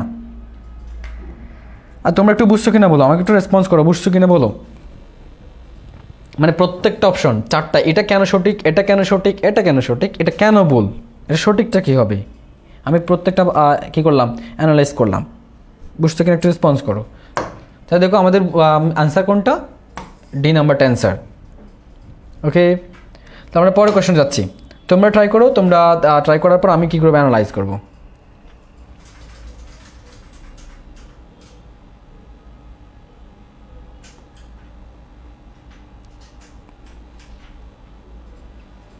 গুড। সো আমরা তাহলে দেখো question 19, buying clothes are often a very time consuming practice because those clothes that a person likes are rarely the ones that fit him or her. Sentence একটা অনেক বড় সেন্টেন্স দেখে এখানে তোমার ঘাবড়ে যাওয়ার কোনো কিছু নাই। আমরা ধাপে ধাপে করে যাব, আমরা এ দেখবো, তারপর বি দেখবো, তারপর সি, তারপর ডি, কোনটাতে ভুল আছে আমরা একটা বের করবো। তোমরা ট্রাই করো, আমি প্রত্যেকটা আলাদা আলাদা করে বর্ণনা করতেছি। দেখো কোয়েশ্চেন 19, বাইং ক্লোথস ড্যাশ আর, এখানে আমি দেখতেছি আর রয়েছে, আপাতত এটা রাখলাম, পরটা দেখি। Often a very time consuming practice, দেখো আ ভেরি টাইম কনজিউমিং, বিতে কি কোনো ভুল আছে, আমি এটা একটু বাদ দিচ্ছি। দেখো বিতে কি কোনো ভুল আছে, অফকোর্স কোনো ভুল নেই। কেমনে বললাম আমি বিতে কোনো ভুল নেই? আমরা জানি এটা, আমরা এরকম একটা ফর্মুলা জানি, ডিটারমিনার প্লাস, তাই করতেছি, আমরা একটা ফর্মুলা জানি, সেটা হচ্ছে আমরা একটা ফর্মুলা জানি, ডিটারমিনার প্লাস ডিইটি মানে আমি ডিটারমিনার বলতেছি, determiner plus adverb plus adjective plus noun. এই ফর্মুলাটা কি সবার জানা আছে? Determiner plus adverb plus adjective plus noun, এই ফর্মুলাটা কি সবার জানা আছে? একটু আমাকে বলো তো। আমরা জানি একটা সেন্টেন্সে প্রথমে যদি ডিটারমিনার থাকে, তার পরবর্তী 3টা ওয়ার্ড থাকে, 1 2 3, ডিটারমিনারের পরে যদি তিনটা ওয়ার্ড থাকে, প্রথমটা হবে অ্যাডভার্ব, তারপরটা হবে অ্যাডজেক্টিভ, তারপরটা হবে নাউন। ডিটারমিনারের পরে তিনটা ওয়ার্ড থাকলে, ডিটারমিনারের পরে তিনটা ওয়ার্ড থাকলে যদি প্রথমটা হবে তোমার অ্যাডভার্ব, দ্বিতীয়টা হবে অ্যাডজেক্টিভ অ্যান্ড তৃতীয়টা হবে নাউন। এই ফর্মুলাটা সবাই জানা আছে। সো দেখো আমরা এখানে যেটা দেখতেছি বি নাম্বারে, এটা একটা ডিটারমিনার, ভ্যারি হচ্ছে একটা অ্যাডভার্ব, টাইম কনজিউম হচ্ছে টাইম কনজিউম কি এটা অ্যাডজেক্টিভ, অ্যান্ড প্র্যাকটিস হচ্ছে একটা নাউন। সো আমরা এই ফর্মুলা থেকে বলতে পারি এটা সঠিক আছে। একটু খেয়াল করো, কারো কোনো কনফিউশন থাকলে আমাকে আস্ক করতে পারো, আমি অবশ্যই রিপিট করব। সো আমি যেটা বললাম determiner plus adverb plus adjective plus noun, এটা একটা ফর্মুলা। সো আমি দেখতেছি বিতে এটা সঠিক আছে। প্রথমে রয়েছে ডিটারমিনার, একটা ভেরি টাইম কনজিউমিং প্র্যাকটিস, এটা noun. Determiner, adverb, adjective, noun, এটাকে বলা হয় হাইফেনেটেড অ্যাডজেক্টিভ। তোমরা জানো অবশ্যই এটা কি বলা হয়, হাইফেনেটেড অ্যাডজেক্টিভ। বাক্যের প্রথমে জেরান্ড দিয়ে শুরু হলে তো ভার্ব সিঙ্গুলার হয়, বাইং ক্লোথ ইজ হবে। আচ্ছা বুঝছি, 19 নম্বর তোমরা অনেকে অ্যান্সার করছো, কিন্তু আমি এটা খুব ইজিলি বলা যায়, অ্যান্সার কোনটা ইজিলি বলা যায়, কিন্তু বাকিগুলো কেন সঠিক এটা কিন্তু বলাটা একটু টাফ। সো তোমরা খেয়াল করো, তার মানে বি নাম্বারে কোনো ভুল নাই, এটা সঠিক। এবার আসবো সি নাম্বারে। এরপর সি নাম্বার হচ্ছে তোমার বিকজ দোজ, এটা পুরোটা একটা ফ্রি তোমার কি বলবো কনজাংশন, বিকজ একটা কনজাংশন, দোজ ক্লোথস একটা সাবজেক্ট, পরবর্তী সাবজেক্ট, এটা হচ্ছে তোমার কনজাংশন। সো কনজাংশন পরে নতুন একটা সেন্টেন্স হচ্ছে those that a person likes. আর অনেকের প্রশ্ন হতে পারে এখানে লাইকসের পরে আর কেমনে হয়, লাইকস একটা ভার্ব আর একটা ভার্ব কেমনে হয়, হতে পারে কেন এটা লাইকসের পরে আর হয় না। অ্যাকচুয়ালি এটা হচ্ছে তোমার এইরকম ছিল, দ্যাট আ পারসন লাইকস, এটা পুরোটা একটা ক্লজ, এটাকে কি বলা হবে reduced clause, reduced CLAUSE reduced clause, এটাকে কি বলা হবে reduced clause. Buying cloth is হবে। আচ্ছা এটা কি বলা হবে রিডিউসড ক্লজ।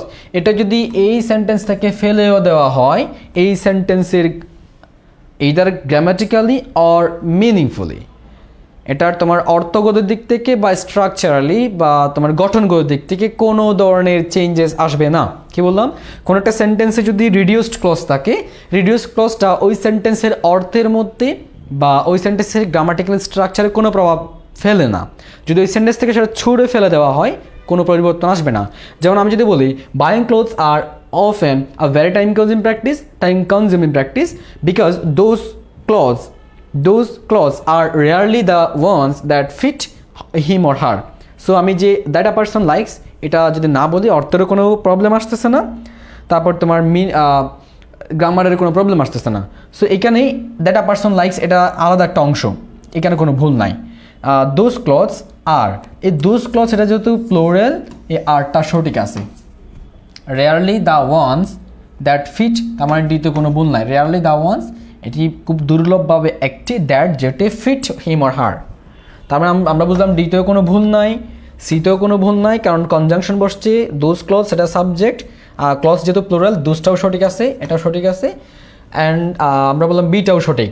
তো আলটিমেটলি আমরা দেখতে পাচ্ছি ভুল কোথায়, এতে আমাদের ভুল রয়েছে। এতে কেন ভুল? আর রুলটা হচ্ছে কোনো জেরান্ড দিয়ে, এটা হচ্ছে জেরান্ড, ভার্ব আইএনজি যখন সেন্টেন্সের সাবজেক্ট হয়, এটার নাম হবে জেরান্ড। ভার্ব আইএনজি যখন সেন্টেন্সের সাবজেক্ট হয় তখন এটার নাম হয় জেরান্ড। সো জেরান্ড যখন সেন্টেন্সের শুরুতে থাকে, ওই সেন্টেন্সের ইমিডিয়েট ভার্বটা সিঙ্গুলার হয়। আই রিপিট, জেরান্ড যখন কোনো একটা সেন্টেন্সের সাবজেক্ট হিসাবে বসে বা শুরুতেই বসে, জেরান্ড যখন কোনো সেন্টেন্সের শুরুতে বসে, ওই সেন্টেন্সের জেরান্ডের পরের ইমিডিয়েট যে ভার্বটা রয়েছে, সবগুলো ভার্ব বলা যাবে না, ইমিডিয়েট ভার্বটা অলওয়েজ সিঙ্গুলার হবে। সো এখানে আরটা ভুল, এখানে হবে ইজ। তোমরা কিন্তু অনেক অ্যান্সার করছো, কিন্তু কেন হচ্ছে সেটা তোমার এক্সপ্লেইন করতে পারাটা গুরুত্বপূর্ণ। হ্যাঁ, সো আমাদের অ্যান্সার কোনটা হবে আরটা কী হবে, কারণ ইজ হবে। কেন ইজ হবে? বাইং থাকলে কেন ইজ হয়। Next question 20, after Sharif eaten dinner he wrote several letters and went to bed. কি হবে কোশ্চেন? তো 20 ট্রাই করো তোমরা। এগুলো একটু অনেকের তোমার কষ্ট হতে পারে বুঝতে প্রথমে, কারণ এগুলো অনেক বেশি প্র্যাকটিসের প্রয়োজন আছে। পিন পয়েন্টিং এরর অত সহজ নয়, পুরো গ্রামার নিয়ে তোমার কাজ করতে হবে। সে ফর এক্সাম্পল তুমি রাইট ফর্ম ভাব করতেছো বা প্রেপোজিশন করতেছো, তুমি ওই টপিকটা নিয়ে ভাবলে হয়ে যায়। বাট এখানে পিন পয়েন্টিং এররের ক্ষেত্রে ইংরেজির পুরো গ্রামার, একদম ইংরেজি 14 গোষ্ঠী বলতে গেলে তোমাকে ভাবতে হবে, কারণ কোন টপিক থেকে এখানে তোমাকে মিস্টেক করে দিচ্ছে সেটা তুমি জানো না। সো তোমরা ট্রাই করতে পারো প্রথমেই। After Sharif it and dinner he wrote several letters and went to bed. যারা এইচএসসিতে কমপ্লেটিং সেন্টেন্সটুকু ভালো করে করেছো বা রাইট ফর্ম ভাবস ভালো করে করেছো, তাদের এটা পারা উচিত। সেটা হচ্ছে এখানে একটা ক্লু দেওয়া আছে, সেই ক্লুটা হচ্ছে, হ্যাঁ অনেকে অ্যান্সার করতেছে, রাকিব করতেছে 20-এর এ। আচ্ছা, আমি এখানে একটা ক্লু দিই, সেটা হচ্ছে আফটার। এখানে ক্লু হচ্ছে কি আফটার। আমরা একটা রুল জানি, AFTER, আফটার অ্যান্ড বিফোর। আমরা একটা রুল জানি আফটার এবং বিফোর। এই রুলটা কীরকম, আফটার এবং বিফোর আমরা সবাই জানি এগুলো প্রেপোজিশন, বাট যখন এগুলো প্রেপোজিশন হিসেবে ইউজ না হয়ে কোনো একটা সেন্টেন্সে কনজাংশন হিসেবে ব্যবহৃত হয়। আই রিপিট, আফটার এবং বিফোর যখন কোনো একটা সেন্টেন্সে কনজাংশন হিসেবে ব্যবহৃত হয়ে দুই পাশে দুটো ক্লজকে যুক্ত করে, তখন এগুলো একটা গ্রামাটিক্যাল স্ট্রাকচার ফলো করে। সেটা কি, সেটা হচ্ছে আফটারের বাংলা অর্থ আমরা জানি পরে, আফটার বাংলা অর্থ কি পরে, আর বিফোরের বাংলা অর্থ পূর্বে বা আগে বলি, আমরা বোঝার সুবিধার্থে আগে বলি, আগে। সো আফটারের বাংলা অর্থ যেহেতু পরে, তাই আফটারের পরে হবে হ্যাড প্লাস B3, আর বিফোরের বাংলা যেহেতু পূর্বে, তাই বিফোরের পূর্বে হবে হ্যাড প্লাস B3।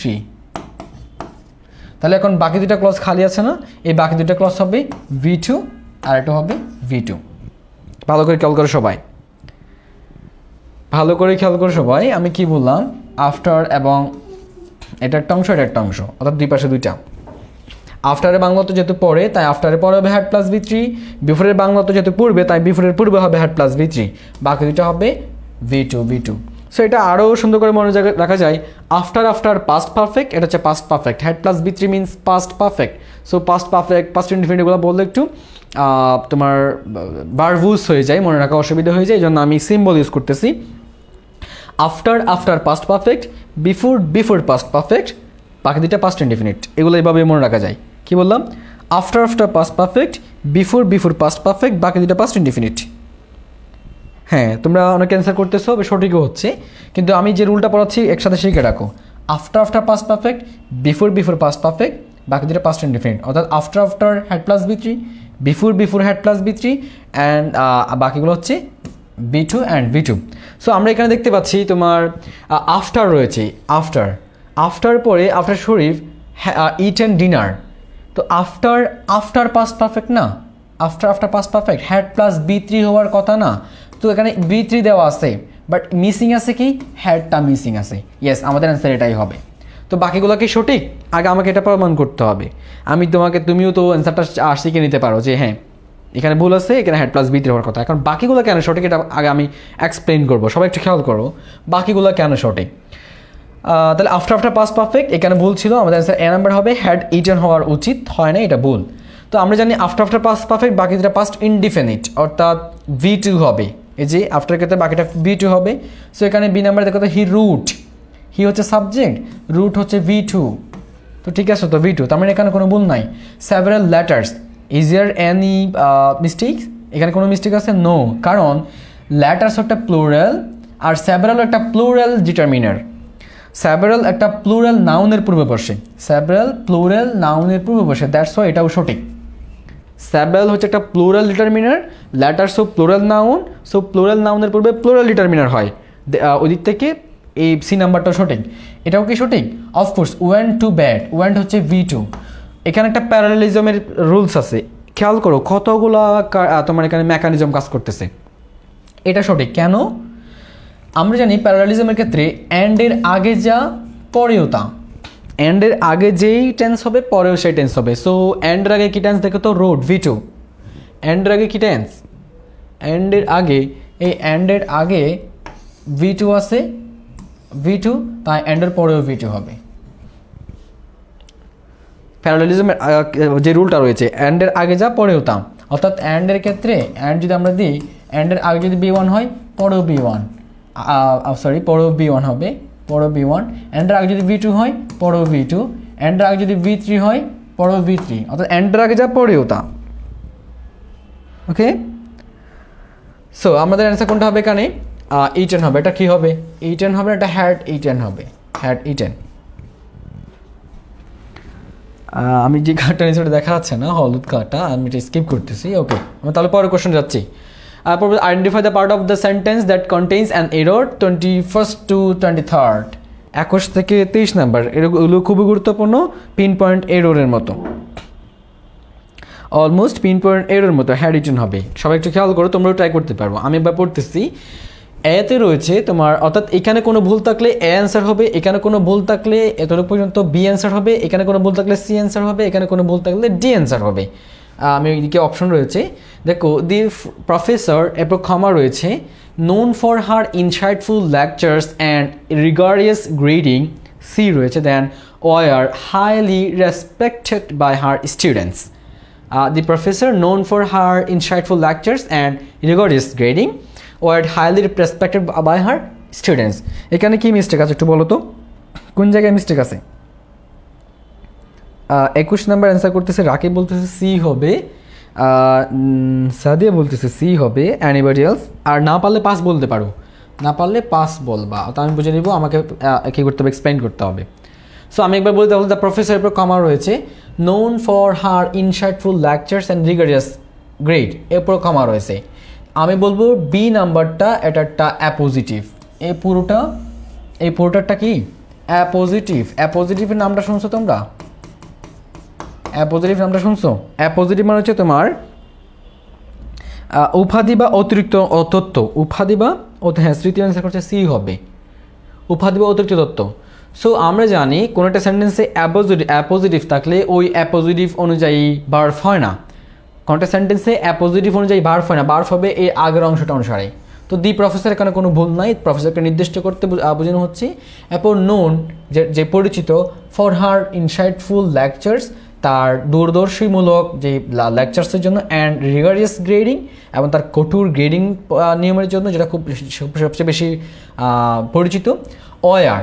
সো আমরা ভাববো এখানে লেকচার্স এবং রিগারিয়াস গ্রেডিং এটার জন্য ওয়ার হবে না, ভার্বটা হবে আগের সাবজেক্টটার জন্য, দ্য প্রফেসরের জন্য। সো দ্য প্রফেসর সিঙ্গুলার, তাই এখানে সিঙ্গুলার ভার্ব হবে। কেন? আমরা জানি সাবজেক্ট সিঙ্গুলার, তো আমি এটা একটু মুছে ফেলি, সাবজেক্ট সিঙ্গুলার তো ভার্ব সিঙ্গুলার, সাবজেক্ট প্লুরাল তো ভার্ব প্লুরাল। আমরা কি জানি সাবজেক্ট সিঙ্গুলার তো ভার্ব সিঙ্গুলার, সাবজেক্ট প্লুরাল তো কি ভার্ব প্লুরাল হয়। সো এখানে দেখো সাবজেক্ট হচ্ছে দি প্রফেসর সিঙ্গুলার, তাই এখানে ভার্বও সিঙ্গুলার হবে, এখানে হবে কি ওয়াজ। The professor, known for her insightful lectures and rigorous grading, was highly respected by her students. Highly respected, এখানে কি কোনো ভুল আছে? না, এই হাইলাইটটা ওয়ারকে কি করতেছে, ওয়াজকে তোমার মডিফাই করতেছে, রেসপেক্টেড বাই, এখানে তোমার কি রয়েছে, হাইলি ওয়ার রেসপেক্টেড, এটা তোমার প্যাসিভে রয়েছে, বাই হচ্ছে প্যাসিভের ওই যে প্রেপোজিশনটা, her students, highly respected by her students, এটা প্যাসিভ মোডে রয়েছে। সো আমাদের অ্যান্সার কোনটা হবে? সি নাম্বারটা। আমাদের ভুল কোথায় হচ্ছে? সি নাম্বারটা। কেন ভুল? ওয়ার, দ্য প্রফেসরের জন্য সাবজেক্ট হবে এখানে, দ্য প্রফেসর হচ্ছে সিঙ্গুলার, তাই ওয়ার ওখানে হবে ওয়াস, তাই ভার্ব হবে কি was singular. Next question 22, the reason why she decided to quit her job was because of the long hours. একটু ভালো করে চিন্তা করলে কিন্তু তোমার পারা যাবে। এটা কী হবে দেখো তো, একটু ভালো করে চিন্তা করো। অ্যান্সার 22 নাম্বার অ্যান্সার কী হবে? দি রিজন ওয়াই, তোমরা কি রিডান্ডেন্সি পড়েছো? রিডান্ডেন্সি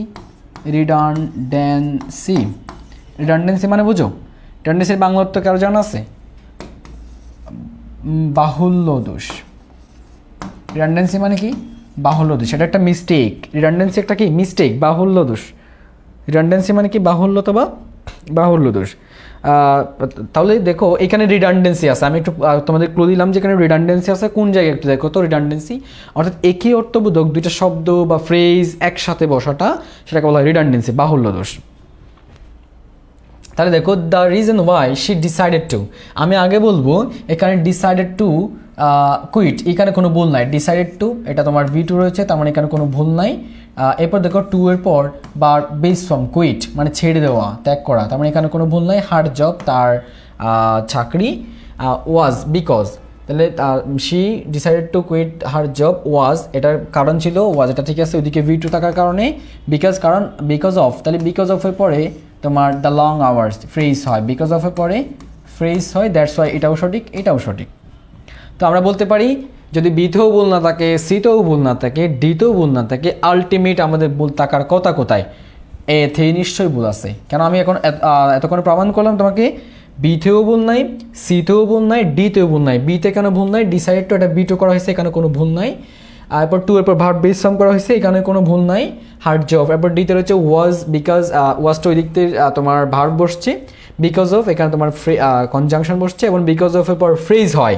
সো এখানেও কোনো ভুল নাই, তার মানে নিশ্চয়ই এতে ভুল। এতে কি ভুল হয়েছে? আমি তোমাকে একটু করে হিন্টস দিচ্ছি, সেটা হচ্ছে রিডান্ডেন্সি ভুল। 22-এর এতে ভুল আছে, রিডান্ডেন্সি ভুল। রিডান্ডেন্সি হচ্ছে তোমার বাহুল্য, সেটা কি? দ্য রিজন এবং হোয়াই একসাথে বসে না। দ্য রিজন মানেও কারণ বোঝায়, দ্য রিজন মানেও কারণ বোঝায়, হোয়াই মানেও কারণ বোঝায়। সো এখানে রিডান্ডেন্সি হয়েছে, যে কোনো একটা বলা যাবে। The reason she decided to quit her job was because of the long hours, এভাবে হবে। অথবা why she decided to quit her job was because of the long hours. So আমি এক কথায় বলতে গেলে দ্য রিজন এবং ওয়াই একসাথে হবে না, রিডান্ডেন্সি হয়ে যাবে, শুধুমাত্র দ্য রিজন হবে, কারণ ওয়াইটা বল। সো আমাদের অ্যান্সার কোনটা? The reason why.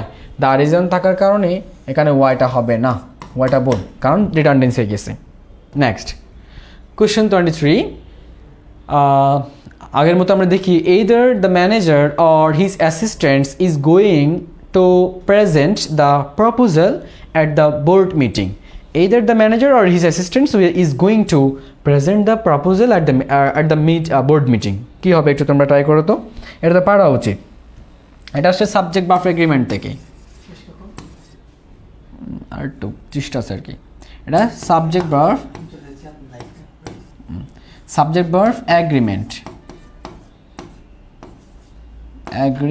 Agreement subject verb agreement থেকে আসছে। এটা কোন টপিক থেকে আসছে? সাবজেক্ট ভার্ব এগ্রিমেন্ট থেকে। একটু ভালো করে চিন্তা করলে হয়ে যাবে কোনটা হয়। দেখো সাবজেক্ট ভার্ব এগ্রিমেন্ট থেকে either the manager or his assistant is going to present the proposal at board meeting. either the manager, তো আমরা দেখতেছি এখানে either the manager এতটা ঠিক আছে, or his assistants okay is going, এখানে কোনো ভুল আছে কিনা একটু পরে দেখতেছি। এটা টু প্রেজেন্ট, টু এর পর বার বেস ফর্ম, এটা টু প্রেজেন্ট মানে উপস্থাপন করার জন্য দ্য প্রপোজাল প্রস্তাবনাটি অ্যাট বোর্ড মিটিং, বোর্ড মিটিংয়ে পড়বে অ্যাট বসতেছে। ডিতেও কোনো ভুল নাই, তারপর সিতেও কোনো ভুল নাই, তারপর হিজ অ্যাসিস্ট্যান্ট ইজ গোয়িং, আপাতত either দ্য ম্যানেজার, হয় ম্যানেজার অর হিজ অ্যাসিস্ট্যান্ট, এত কোনো ভুল নাই। আমি এখন প্রমাণ করলাম এতেও কোনো ভুল নাই, either দ্য ম্যানেজার এখানে কোনো ভুল নাই, হয় ম্যানেজার অথবা অর, either-এর সাথে অর আছে, আমরা জানি either-এর সাথে অর হয়, সো এখানে কোনো ভুল নাই। বিটা আপাতত রাখলাম। সিতে বললাম টু প্রেজেন্ট, এখানে টু এর পর বেস ফর্ম, তাও ঠিক আছে। দ্য প্রপোজালকে নির্দিষ্ট করা হচ্ছে অ্যাট দ্য মিটিং বোর্ডে। তো এখানে এ সি ডিতে কোনো ভুল নাই, আমাদের নিশ্চয়ই ভুল কোথায় হবে? সেটা হচ্ছে বি নাম্বারে থাকবে। কেন বুঝলাম বি নাম্বারে ভুল হবে? বাকি তিনটাতে ভুল নাই, সেখানে ভুল কি? হিজ অ্যাসিস্ট্যান্স ইজ গোয়িং, এখানে দেখো হিজ অ্যাসিস্ট্যান্স ইজ, অ্যাসিস্ট্যান্সের সাথে ইজ কেমনে হয়? সেটার থেকে গুরুত্বপূর্ণ হচ্ছে either সাবজেক্ট অফ এগ্রিমেন্টের either dot dot or dot dot neither dot dot nor dot dot, তারপর both dot dot and both dot dot and dot dot. এখানে দেখো এখানে একটা সাবজেক্ট থাকবে, এখানে একটা সাবজেক্ট ওয়ান, ও কোথায় চলে গেল? আমরা হ্যাঁ, subject one, subject to, subject one, subject to, subject one, subject to. তাহলে এইদারের সাথে, অরের সাথে, নেদারের সাথে, নরের সাথে, বোধের সাথে, অ্যান্ডের সাথে দুইটা সাবজেক্ট থাকবে, subject one, subject to, subject one, subject to, subject one, subject to. So আমরা জানি এখানে পরবর্তী যে বার্ফটা হবে, বার্ফ, পরবর্তী যে বার্ফটা হবে either dot dot or, neither dot dot not, এগুলোকে বলা হয় কোরিলেটিভ কনজাংশন। কোরিলেটিভ কনজাংশনের ক্ষেত্রে 2 নাম্বার সাবজেক্ট অনুসারে ভার্ব হয়, অর্থাৎ আমি আরও সহজে বলতে গেলে সব থেকে কাছের সাবজেক্ট অনুসারে ভার্ব হয়, অর্থাৎ এইসগুলো দ্বারা ভার্ব হবে না। আমরা জানি সবাই সাবজেক্টে ফলো করে ভার্ব বসে, সেখানে সাবজেক্ট 2টা, তো ভার্ব কাকে ফলো করে বসবে? 2টা সাবজেক্টকেই নিবে না, যে কোনো একটা সাবজেক্টে ফলো করে ভার্ব বসবে, সেখানে তো সাবজেক্ট 2টা, এই কাকে নিবে? তো কোরিলেটিভ কনজাংশনের ক্ষেত্রে সাবজেক্ট 2 অনুযায়ী ভার্ব হয়, সাবজেক্ট 2 অনুযায়ী ভার্ব হয়, নট 1, এটার জন্য ভার্ব হবে। সেখানে দেখো দ্য ম্যানেজারও সাবজেক্ট, দ্য ম্যানেজারও সাবজেক্ট, তারপর হিজ অ্যাসিস্ট্যান্টও সাবজেক্ট। এটা হচ্ছে তোমার, আমি যদি একটু মুছে দিই এগুলা, আমি যদি একটু মুছে দিই বুঝতে সুবিধা হবে। এখানে খেয়াল করো, দ্য ম্যানেজার হচ্ছে সাবজেক্ট 1, হিজ অ্যাসিস্ট্যান্স হচ্ছে সাবজেক্ট 2। দেখো তো এইদারের সাথে আর অরের সাথে, এই যে বললাম এইদার এবং অরের পরে, তো সাবজেক্ট 1 সাবজেক্ট 2, তো সাবজেক্ট 1কে ফলো করে ভার্ব হবে নাকি 2কে ফলো করে ভার্ব হবে? অফকোর্স আমরা জানি কোরিলেটিভ কনজাংশনের ক্ষেত্রে 2 নাম্বার সাবজেক্ট অনুসারে ভার্ব হয়। এখানে ভার্ব দেখো তো ইজ আছে, এখানে আছে হিজ অ্যাসিস্ট্যান্টস, এটা প্লুরাল, এটার জন্য ইজ কেমনে হয়? আমরা জানি সাবজেক্ট সিঙ্গুলার হলে ভার্ব সিঙ্গুলার, সাবজেক্ট প্লুরাল হলে ভার্ব প্লুরাল। তো এখানে সাবজেক্ট দেখো তো প্লুরাল, তাই ভার্বও কী হবে? প্লুরাল হবে, এটা হবে আর। এটা কি হবে? আশা করি তোমরা অনেকে অ্যান্সার করছো, তোমরা অনেকে এ অ্যান্সার করছো, মেবি এ নয়, এতে ভুল নাই। হ্যাঁ, অনেকে বি অ্যান্সার করছে, গুড, বিতে ভুল আছে। হিজ অ্যাসিস্ট্যান্টস আর হবে, হ্যাঁ হিজ অ্যাসিস্ট্যান্টস আর। কেন হিজ অ্যাসিস্ট্যান্টস আর হবে? ভালো করে খেয়াল করো, কোরিলেটিভ কনজাংশনের ক্ষেত্রে দ্বিতীয় সাবজেক্ট অনুসারে কি হয়? ভার্ব হয়। দ্যাটস আমাদের অ্যান্সার কোনটা হবে? His assistants. এখানে ইজ নয়, এই হিজ অ্যাসিস্ট্যান্সের জন্য কি হবে? আর হবে। সাবজেক্ট ভার্ব এটার জন্য হবে না, ভার্ব হবে হিজ অ্যাসিস্ট্যান্সের জন্য। আমাদের অ্যান্সার বি নাম্বারটা। ওকে, 24 আমরা অলমোস্ট শেষের দিকে চলে আসছি। 24 দেখো, during the debate the student played devil's advocate to challenge the opposing argument. What does the idiom mean in this context? বলা হচ্ছে ডিবেট চলাকালীন দ্য স্টুডেন্ট প্লেড, শিক্ষার্থীটি বা ছাত্রটি played devil's advocate, devil's advocate play করেছে to challenge, কী করতে? Counter করতে দ্য অপোজিং আর্গুমেন্ট, বিপরীত যুক্তিকে। What does the idiom mean in the context? এখানে এই কনটেক্সটে ইডিয়ামটার মানে কি বোঝায়? প্লেড ডেভিলস অ্যাডভোকেট, এটা একটা ইডিয়াম, এটার মানে কি বোঝাচ্ছে বলা হচ্ছে। আমরা একটু অপশন দেখি, আগে বলি প্লেড ডেভিলস অ্যাডভোকেট মানে হচ্ছে তোমার কোনো ডিবেটের ক্ষেত্রে ব্যবহৃত হয় এটা, বা বিতর্কের ক্ষেত্রে, বিতর্ককে উদ্দীপ্ত করার জন্য। আমি একটু বলি, বিতর্ককে উদ্দীপ্ত করার জন্য, বিতর্ককে উদ্দীপ্ত করার জন্য তোমার কি করা? আর্গুমেন্ট করা, যুক্তি খণ্ডন করা। বিতর্ককে কি করার জন্য? উদ্দীপ্ত করার জন্য যুক্তি খণ্ডন করা, যুক্তি খণ্ডন করা। প্লেড ডেভিলস অ্যাডভোকেট মানে কি বললাম? বিতর্ককে উদ্দীপ্ত করার জন্য যুক্তি খণ্ডন করা, এটা এটার বাংলা অর্থ এক কথায় বলতে গেলে। সো এটা তারা কী বলছে কেন? To defend morally wrong position. Defend মানে রক্ষা করা, মোরালি নৈতিকভাবে রং পজিশন। তুমি যে একটা খারাপ দিকে, তুমি যেই দিকটা তুমি রয়েছো বিতর্কে, তুমি যেই দিকে রয়েছো সেটা ভুল জেনেও সেটাকে ডিফেন্ড করা, এটাকে কি প্লেড ডেভিলস অ্যাডভোকেট বলা হয়? নো। সো আমি কি বললাম? বিতর্ককে উদ্দীপ্ত করার জন্য, আরও একটু বেশি উদ্দীপ্ত করার জন্য কী করা? যুক্তি খণ্ডন করাকে বলা হয় played devil's advocate. The next option is to present a counter argument to stimulate debate. আমি আপাতত এটা রাখলাম, এটা বাংলা অর্থ টু প্রেজেন্ট, উপস্থাপন করা। আর কাউন্টার আর্গুমেন্ট একটি তোমার কাউন্টার যুক্তি মানে বিপরীত যুক্তি কী করা? একটি প্রেজেন্ট করা। টু স্টিমিউলেট উদ্দীপ্ত করার জন্য, স্টিমিউলেট মানে কি?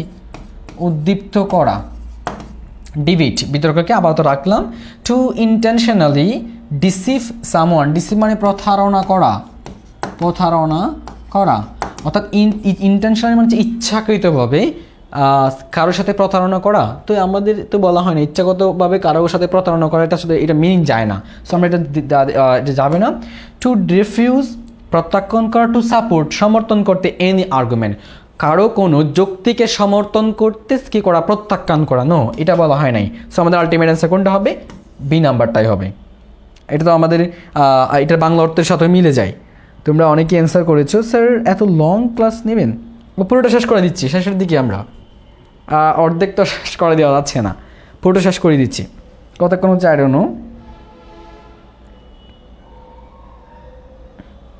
ওকে, হ্যাঁ অলমোস্ট 1.5 ঘন্টার মতো হবে আর কি, যে অলমোস্ট শেষের দিকে আমরা। সো তাহলে দেখো আমাদের অ্যান্সার কোনটা হবে? To present a counter argument to stimulate debate. To present উপস্থাপন করা একটি বিপরীত যুক্তি, টু স্টিমুলেট উদ্দীপ্ত করার জন্য, ডিবেট বিতর্ককে উদ্দীপ্ত করার জন্য, যুক্তি খণ্ডন করাকে বলা হয় প্লেড ডেভিলস অ্যাডভোকেট। আমাদের অ্যান্সার কোনটা হবে? বি নাম্বারটা। Next question 25, identify the figure of speech used in the rain hammered against the windows. বলা হচ্ছে ফিগার্স অফ স্পিচ, তোমাদের সবার পরিচিত। এখান থেকে প্রশ্ন আসবেই। চট্টগ্রাম বিশ্ববিদ্যালয়ের B+D ইউনিট যেখানে রয়েছে, B+D unit for CU। Chittagong বিশ্ববিদ্যালয়ের B+D ইউনিট, ভুল করে ফেললাম, সিউর জন্য তোমার B+D ইউনিটে ফিগার্স অফ স্পিচ খুবই গুরুত্বপূর্ণ। এখান থেকে মানে প্রায় সময় আসতে দেখা যায় question. So figures of speech কি? বাক্যের অলঙ্কার। ফিগার্স অফ স্পিচ মানে কি?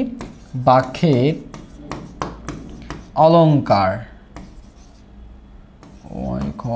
বাক্যের অলঙ্কারকে বলা হয় figures of speech. Okay, so used in বলা হচ্ছে the rain hammered against the windows, অর্থাৎ বৃষ্টি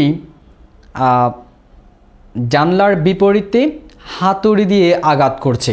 হ্যামার্ড মানে হচ্ছে হাতুড়ি দিয়ে আঘাত করা। হ্যামার্ড মানে কি করা? হাতুড়ি দিয়ে আঘাত করা। তোমরা একটু ট্রাই করো তো কোনটা হতে পারে। এটা তো মুখস্থ বিদ্যার উপর নির্ভরশীল। হ্যাঁ, এটা তো পারা উচিত তোমাদের। 25, তাহলে ফিগার্স অফ স্পিচ বলা হচ্ছে কোনটার? Figures of speech the rain hammered against the windows, অর্থাৎ জানলার বিপরীতে বৃষ্টি হাতুড়ি দিয়ে আঘাত করছে, অর্থাৎ জানলাতে আঘাত করছে হাতুড়ি দিয়ে বৃষ্টি। আচ্ছা, বৃষ্টির কি হাতুড়ি দিয়ে আঘাত করার সে ক্ষমতাটা আছে, বা এটা কি যায় অ্যাকচুয়ালি? নো, কিন্তু এটা বাক্যের অলঙ্কার হিসেবে সঠিক। বাক্যের অলঙ্কার মিনস এগুলো ইংরেজি সাহিত্যে ব্যবহৃত হয়। সো আমরা দেখি এখানে কি বলছে? পার্সনিফিকেশন মানে হচ্ছে ব্যক্তিকরণ। পার্সনিফিকেশন মানে কি? বস্তুকে ব্যক্তিতে রূপান্তর করা, বস্তুকে ব্যক্তির বৈশিষ্ট্য দেওয়া পার্সনিফিকেশন। এরপর ম্যাটাফোর হচ্ছে তোমার তুলনা করা, এটাকে বলা হয় ম্যাটাফোর। আর সিমিলি মানে তুলনা করা, তবে দুইটার মধ্যে একটা সূক্ষ্ম পার্থক্য আছে। তুলনা করা, তবে এটার মধ্যে অ্যাজ অথবা লাইক দিয়ে তুলনা করা হয়। দুইটাই তুলনা করা বোঝায়, কিন্তু এটাতে অ্যাজ অথবা লাইক দিয়ে তুলনা করা হয়। অ্যান্ড অনোম্যাটোপিয়া হচ্ছে তোমার অনুখারধ্বনি। আমরা বাংলা দ্বিতীয় পত্রের অনুখারধ্বনি সম্পর্কে জানি, আর যেমন গা ছমছম করা, বৃষ্টির ঝমঝম শব্দ, এগুলো হচ্ছে তোমার অনুখারধ্বনি। সো কোনটা হতে পারে? তোমরা তো এখন পারার কথা আশা করি। 25 নম্বর, হ্যাঁ 25 অ্যান্সার করছে হাজি, বলছে বি নাম্বার হবে। ম্যাটাফোর তুলনা করা, এখানে তুলনা করা হচ্ছে the rain hammered against the windows, অর্থাৎ বৃষ্টি হাতুড়ি দিয়ে জানলার পেছনে কি করতেছে? আঘাত করতেছে। সো এখানে ম্যাটাফোরও তুলনা বোঝাচ্ছে না, সিমিলিও বোঝাচ্ছে না, অনুকার শব্দও বোঝাচ্ছে না। এই তিনটা হবে না আমাদের হবে পার্সনিফিকেশন। কেন? বৃষ্টি তো আর মানুষ না যে হাতুড়ি দিয়ে জানলাতে আঘাত করবে, কিন্তু সেটাকে সেভাবেই উপস্থাপন করা হচ্ছে যে বৃষ্টি জানলাতে হাতুড়ি দিয়ে আঘাত করতেছে। এটা তোমার বৃষ্টি একটা বস্তু, তাকে পার্সনিফিকেশন করা হচ্ছে, অর্থাৎ ব্যক্তির বৈশিষ্ট্য দেওয়া হচ্ছে। হাতুড়ি দিয়ে আঘাত করে কে? ব্যক্তি। বাট বলা হচ্ছে এখানে বৃষ্টি হাতুড়ি দিয়ে আঘাত করতেছে কোথায়? জানলার পেছনে। সো পার্সনিফিকেশন করা হচ্ছে। কি করা হচ্ছে? পার্সনিফিকেশন। বৃষ্টিকে ব্যক্তির সাথে তুলনা করা হচ্ছে বা ব্যক্তির বৈশিষ্ট্য দেওয়া হচ্ছে। আমাদের অ্যান্সার কোনটা হবে? পার্সনিফিকেশন। কেউ না বুঝলে আমাকে আস্ক করতে পারো, আমি আরও ভালো করে তোমাকে বুঝে দেওয়ার ট্রাই করবো। না বুঝলে কোয়েশ্চেন করতে পারো। হ্যাঁ, বি নাম্বার বলতেছে সবাই ম্যাটাফোর। নো, এখানে তুলনা বোঝাচ্ছে না তো, এখানে পার্সনিফিকেশন, অর্থাৎ এখানে দ্য রেইনের মধ্যে এই রেইনকে পার্সনিফিকেশন করা হচ্ছে, রেইনকে ব্যক্তিকরণ করা হচ্ছে, ব্যক্তির বৈশিষ্ট্য দেওয়া হচ্ছে। এরপর question number 26, which of the following sentences contains dangling modifier? Very important. Dangling modifier অর্থাৎ ঝুলন্ত বিশেষণ। এটা বাংলা অর্থে কি বলবো? ঝুলন্ত বিশেষণ কি? ড্যাংলিং মডিফায়ার মানে বাংলা অর্থ যদি বলছে ঝুলন্ত বিশেষণ বা ড্যাংলিং, তোমাকে কিন্তু এটা পারা উচিত। ঝুলন্ত মডিফায়ার বা ঝুলন্ত মডিফায়ার যেটা ড্যাংলিং মানে ঝুলন্ত, মডিফায়ার মানে বিশেষণ। সো ড্যাংলিং মডিফায়ার হচ্ছে কি জানো? আমি যদি তোমাকে বলি খুব ইজিলি, যদি ব্যক্তি থাকে কোনোটা সেন্টেন্সে, ব্যক্তি একটা বস্তু, একটা কমা। তো আমি তোমাকে এখানে যেটা বুঝাই দিব সেটা হচ্ছে একটা সেন্টেন্সের দুটো অংশ থাকলে প্রথমে যদি ব্যক্তিকে নির্দেশ করে এখানে একটা অংশ এখানে একটা অংশ, এখানে যদি ব্যক্তিকে নির্দেশ করে এই পরবর্তী সেন্টেন্সের subject SUV subject dot dot dot SUV subject dot dot dot, এটা যদি ব্যক্তি হয় এই সাবজেক্টটাও ব্যক্তি হবে, ব্যক্তি। আর এটা বস্তু হলে এই সাবজেক্টটা কী হবে, বস্তু হবে। এটা একটা ভালো করে খেয়াল করো, সব আবার বলতেছি আমি। ড্যাংলিং মডিফায়ার হচ্ছে ঝুলন্ত বিশেষণ, অর্থাৎ যার যে কাজটা করতে পারে না তাকে সেই কাজের কী দেওয়া, বিশেষায়িত করা, এটাকে বলা হয় ড্যাংলিং মডিফায়ার। সো আমি দেখো এটা কীভাবে বুঝে দিচ্ছি তোমাকে। ড্যাংলিং মডিফায়ারের ক্ষেত্রে কোন কাজটা হয়, কমায়ের আগে যদি ব্যক্তিকে নির্দেশ করে পরের সাবজেক্টটাও ব্যক্তি রিলেটেড একটা সাবজেক্ট হবে, কমায়ের পূর্বে যদি বস্তুকে নির্দেশ করে পরের সাবজেক্টটাও বস্তু ইন্ডিকেটর হবে, এটাকে বলা ড্যাংলিং মডিফায়ার। যদি কোনো কারণে মানে এটা হচ্ছে এক্সপেক্ট করা হয়, বাট যদি তোমার ব্যক্তি নির্দেশ করতেছে প্রথমে, পরে গিয়ে তুমি বস্তু দিছো, এটা হবে ড্যাংলিং মডিফায়ার। আর শুরুতে বস্তু নির্দেশ করতেছে, পরে তুমি সাবজেক্টে ব্যক্তি দিছো, এটা হবে তোমার ড্যাংলিং মডিফায়ার। এটা হচ্ছে তোমার এক্সপেক্টেড, এটা আশা করা হয়। বাট যদি এর বিপরীত হয়ে যায় তখন হবে ড্যাংলিং মডিফায়ার। Got it? তুমি এটা বুঝছো? এটা খুবই গুরুত্বপূর্ণ কিন্তু একটা টপিক। তোমরা অনেকে অ্যান্সার করার ট্রাই করতেছো, আসিফ বলতেছে বি বি বি, সব বলে বি বলতেছে। While driving dangling modifier B হবে, তারপর সাদিয়া বলতেছে বি হবে। আই গেস তোমরা এটা বুঝো নাই। আমি আবার বলতেছি, খেয়াল করো, আমি আবার বলতেছি এটা বুঝো, তোমরা মিস্টেক অ্যান্সার, ভুল অ্যান্সার করতেছো। এটা বুঝো আগে যে কোনো একটা সেন্টেন্সে কমার আগে যদি ব্যক্তি নির্দেশক কোনো কিছু থাকে, পরবর্তী সাবজেক্টটাও ব্যক্তি হবে, আর শুরুতে বস্তু থাকলে পরবর্তী সাবজেক্টটাও বস্তু নির্দেশক হবে। এটা বুঝছো? আচ্ছা, এবার আসো আমরা অপশনগুলো ট্রাই করি। প্রথম হচ্ছে ওয়াইল্ড ড্রাইভিং, যখন গাড়ি চালাচ্ছিল, তো গাড়ি কে চালায়, ব্যক্তি। গাড়ি কি বস্তু চালায়, আমরা ব্যক্তি, আমরা আগেরগুলোকে আইডেন্টিফাই করি। ওয়াইল্ড ড্রাইভিং এটাও ব্যক্তি, মানে ব্যক্তি তো গাড়ি চালায়, তাই না? তারপর exhausted from the long day, exhausted from the long day, সারাদিনের তোমার ক্লান্তি, সারাদিনের ক্লান্তি ভরা দিনকে বোঝাচ্ছে। ক্লান্তি ভরা দিন এগুলো মানুষের সাথে যায়, ব্যক্তির সাথে যায়, ব্যক্তির জন্য যায় ক্লান্তি ভরা দিন। আর exhausted ওটা ব্যক্তির ক্লান্তর সাথে বোঝায়। excited about the vacation, excited about the vacation এটাও ব্যক্তিকে নির্দেশ করে। কেন? অর্থাৎ ছুটির দিন নিয়ে কারা এক্সাইটেড হবে, বস্তু না ব্যক্তি? অফকোর্স ব্যক্তি। তার মানে এখানে প্রত্যেকটার শুরুতে ব্যক্তি বোঝাচ্ছে। তা আমি বলছিলাম কমায়ের পূর্বে যদি ব্যক্তিকে নির্দেশ করে পরবর্তী সাবজেক্টটাও ব্যক্তি রিলেটেড হতে হবে, পরবর্তী সাবজেক্টটা কী হতে হবে, ব্যক্তি রিলেটেড হতে হবে। তো এখানে আমরা কোথায় দেখি সবগুলোতে ব্যক্তি নির্দেশ করতেছে। এখানে দেখো তো ব্যক্তি কোথায় রয়েছে, আর ডিয়ার, এটা তো সবার পারা উচিত।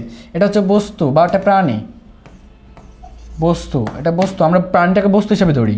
আই ব্যক্তি,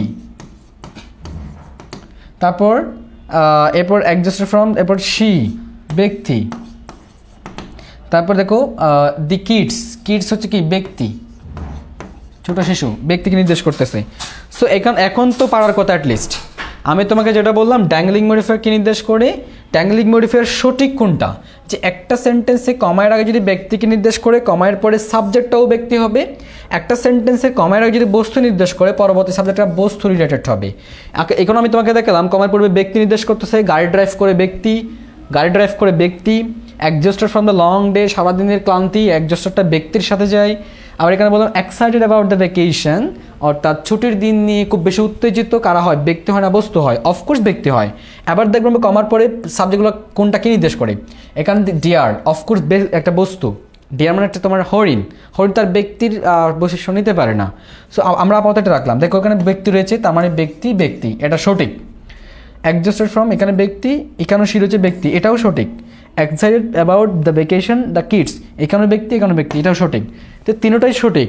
ভুল কোনটা? আমাকে বলছে ড্যাংলিং মডিফায়ার, এটা একটা মিস্টেক। মানে যে যাকে মডিফাই করতে পারে না সে তাকে মডিফাই করা, ড্যাংলিং মডিফায়ার, মিস্টেক। এখানে ব্যক্তি বোঝাচ্ছে, এখানে বস্তু বোঝাচ্ছে। সো আমাদের অ্যান্সার হবে এটা মিস্টেক, তাই এটাই আমাদের অ্যান্সার হবে। তোমরা তো ম্যাক্সিমাম ভুল অ্যান্সার করছো। এখন বুঝছো কিনা বলো?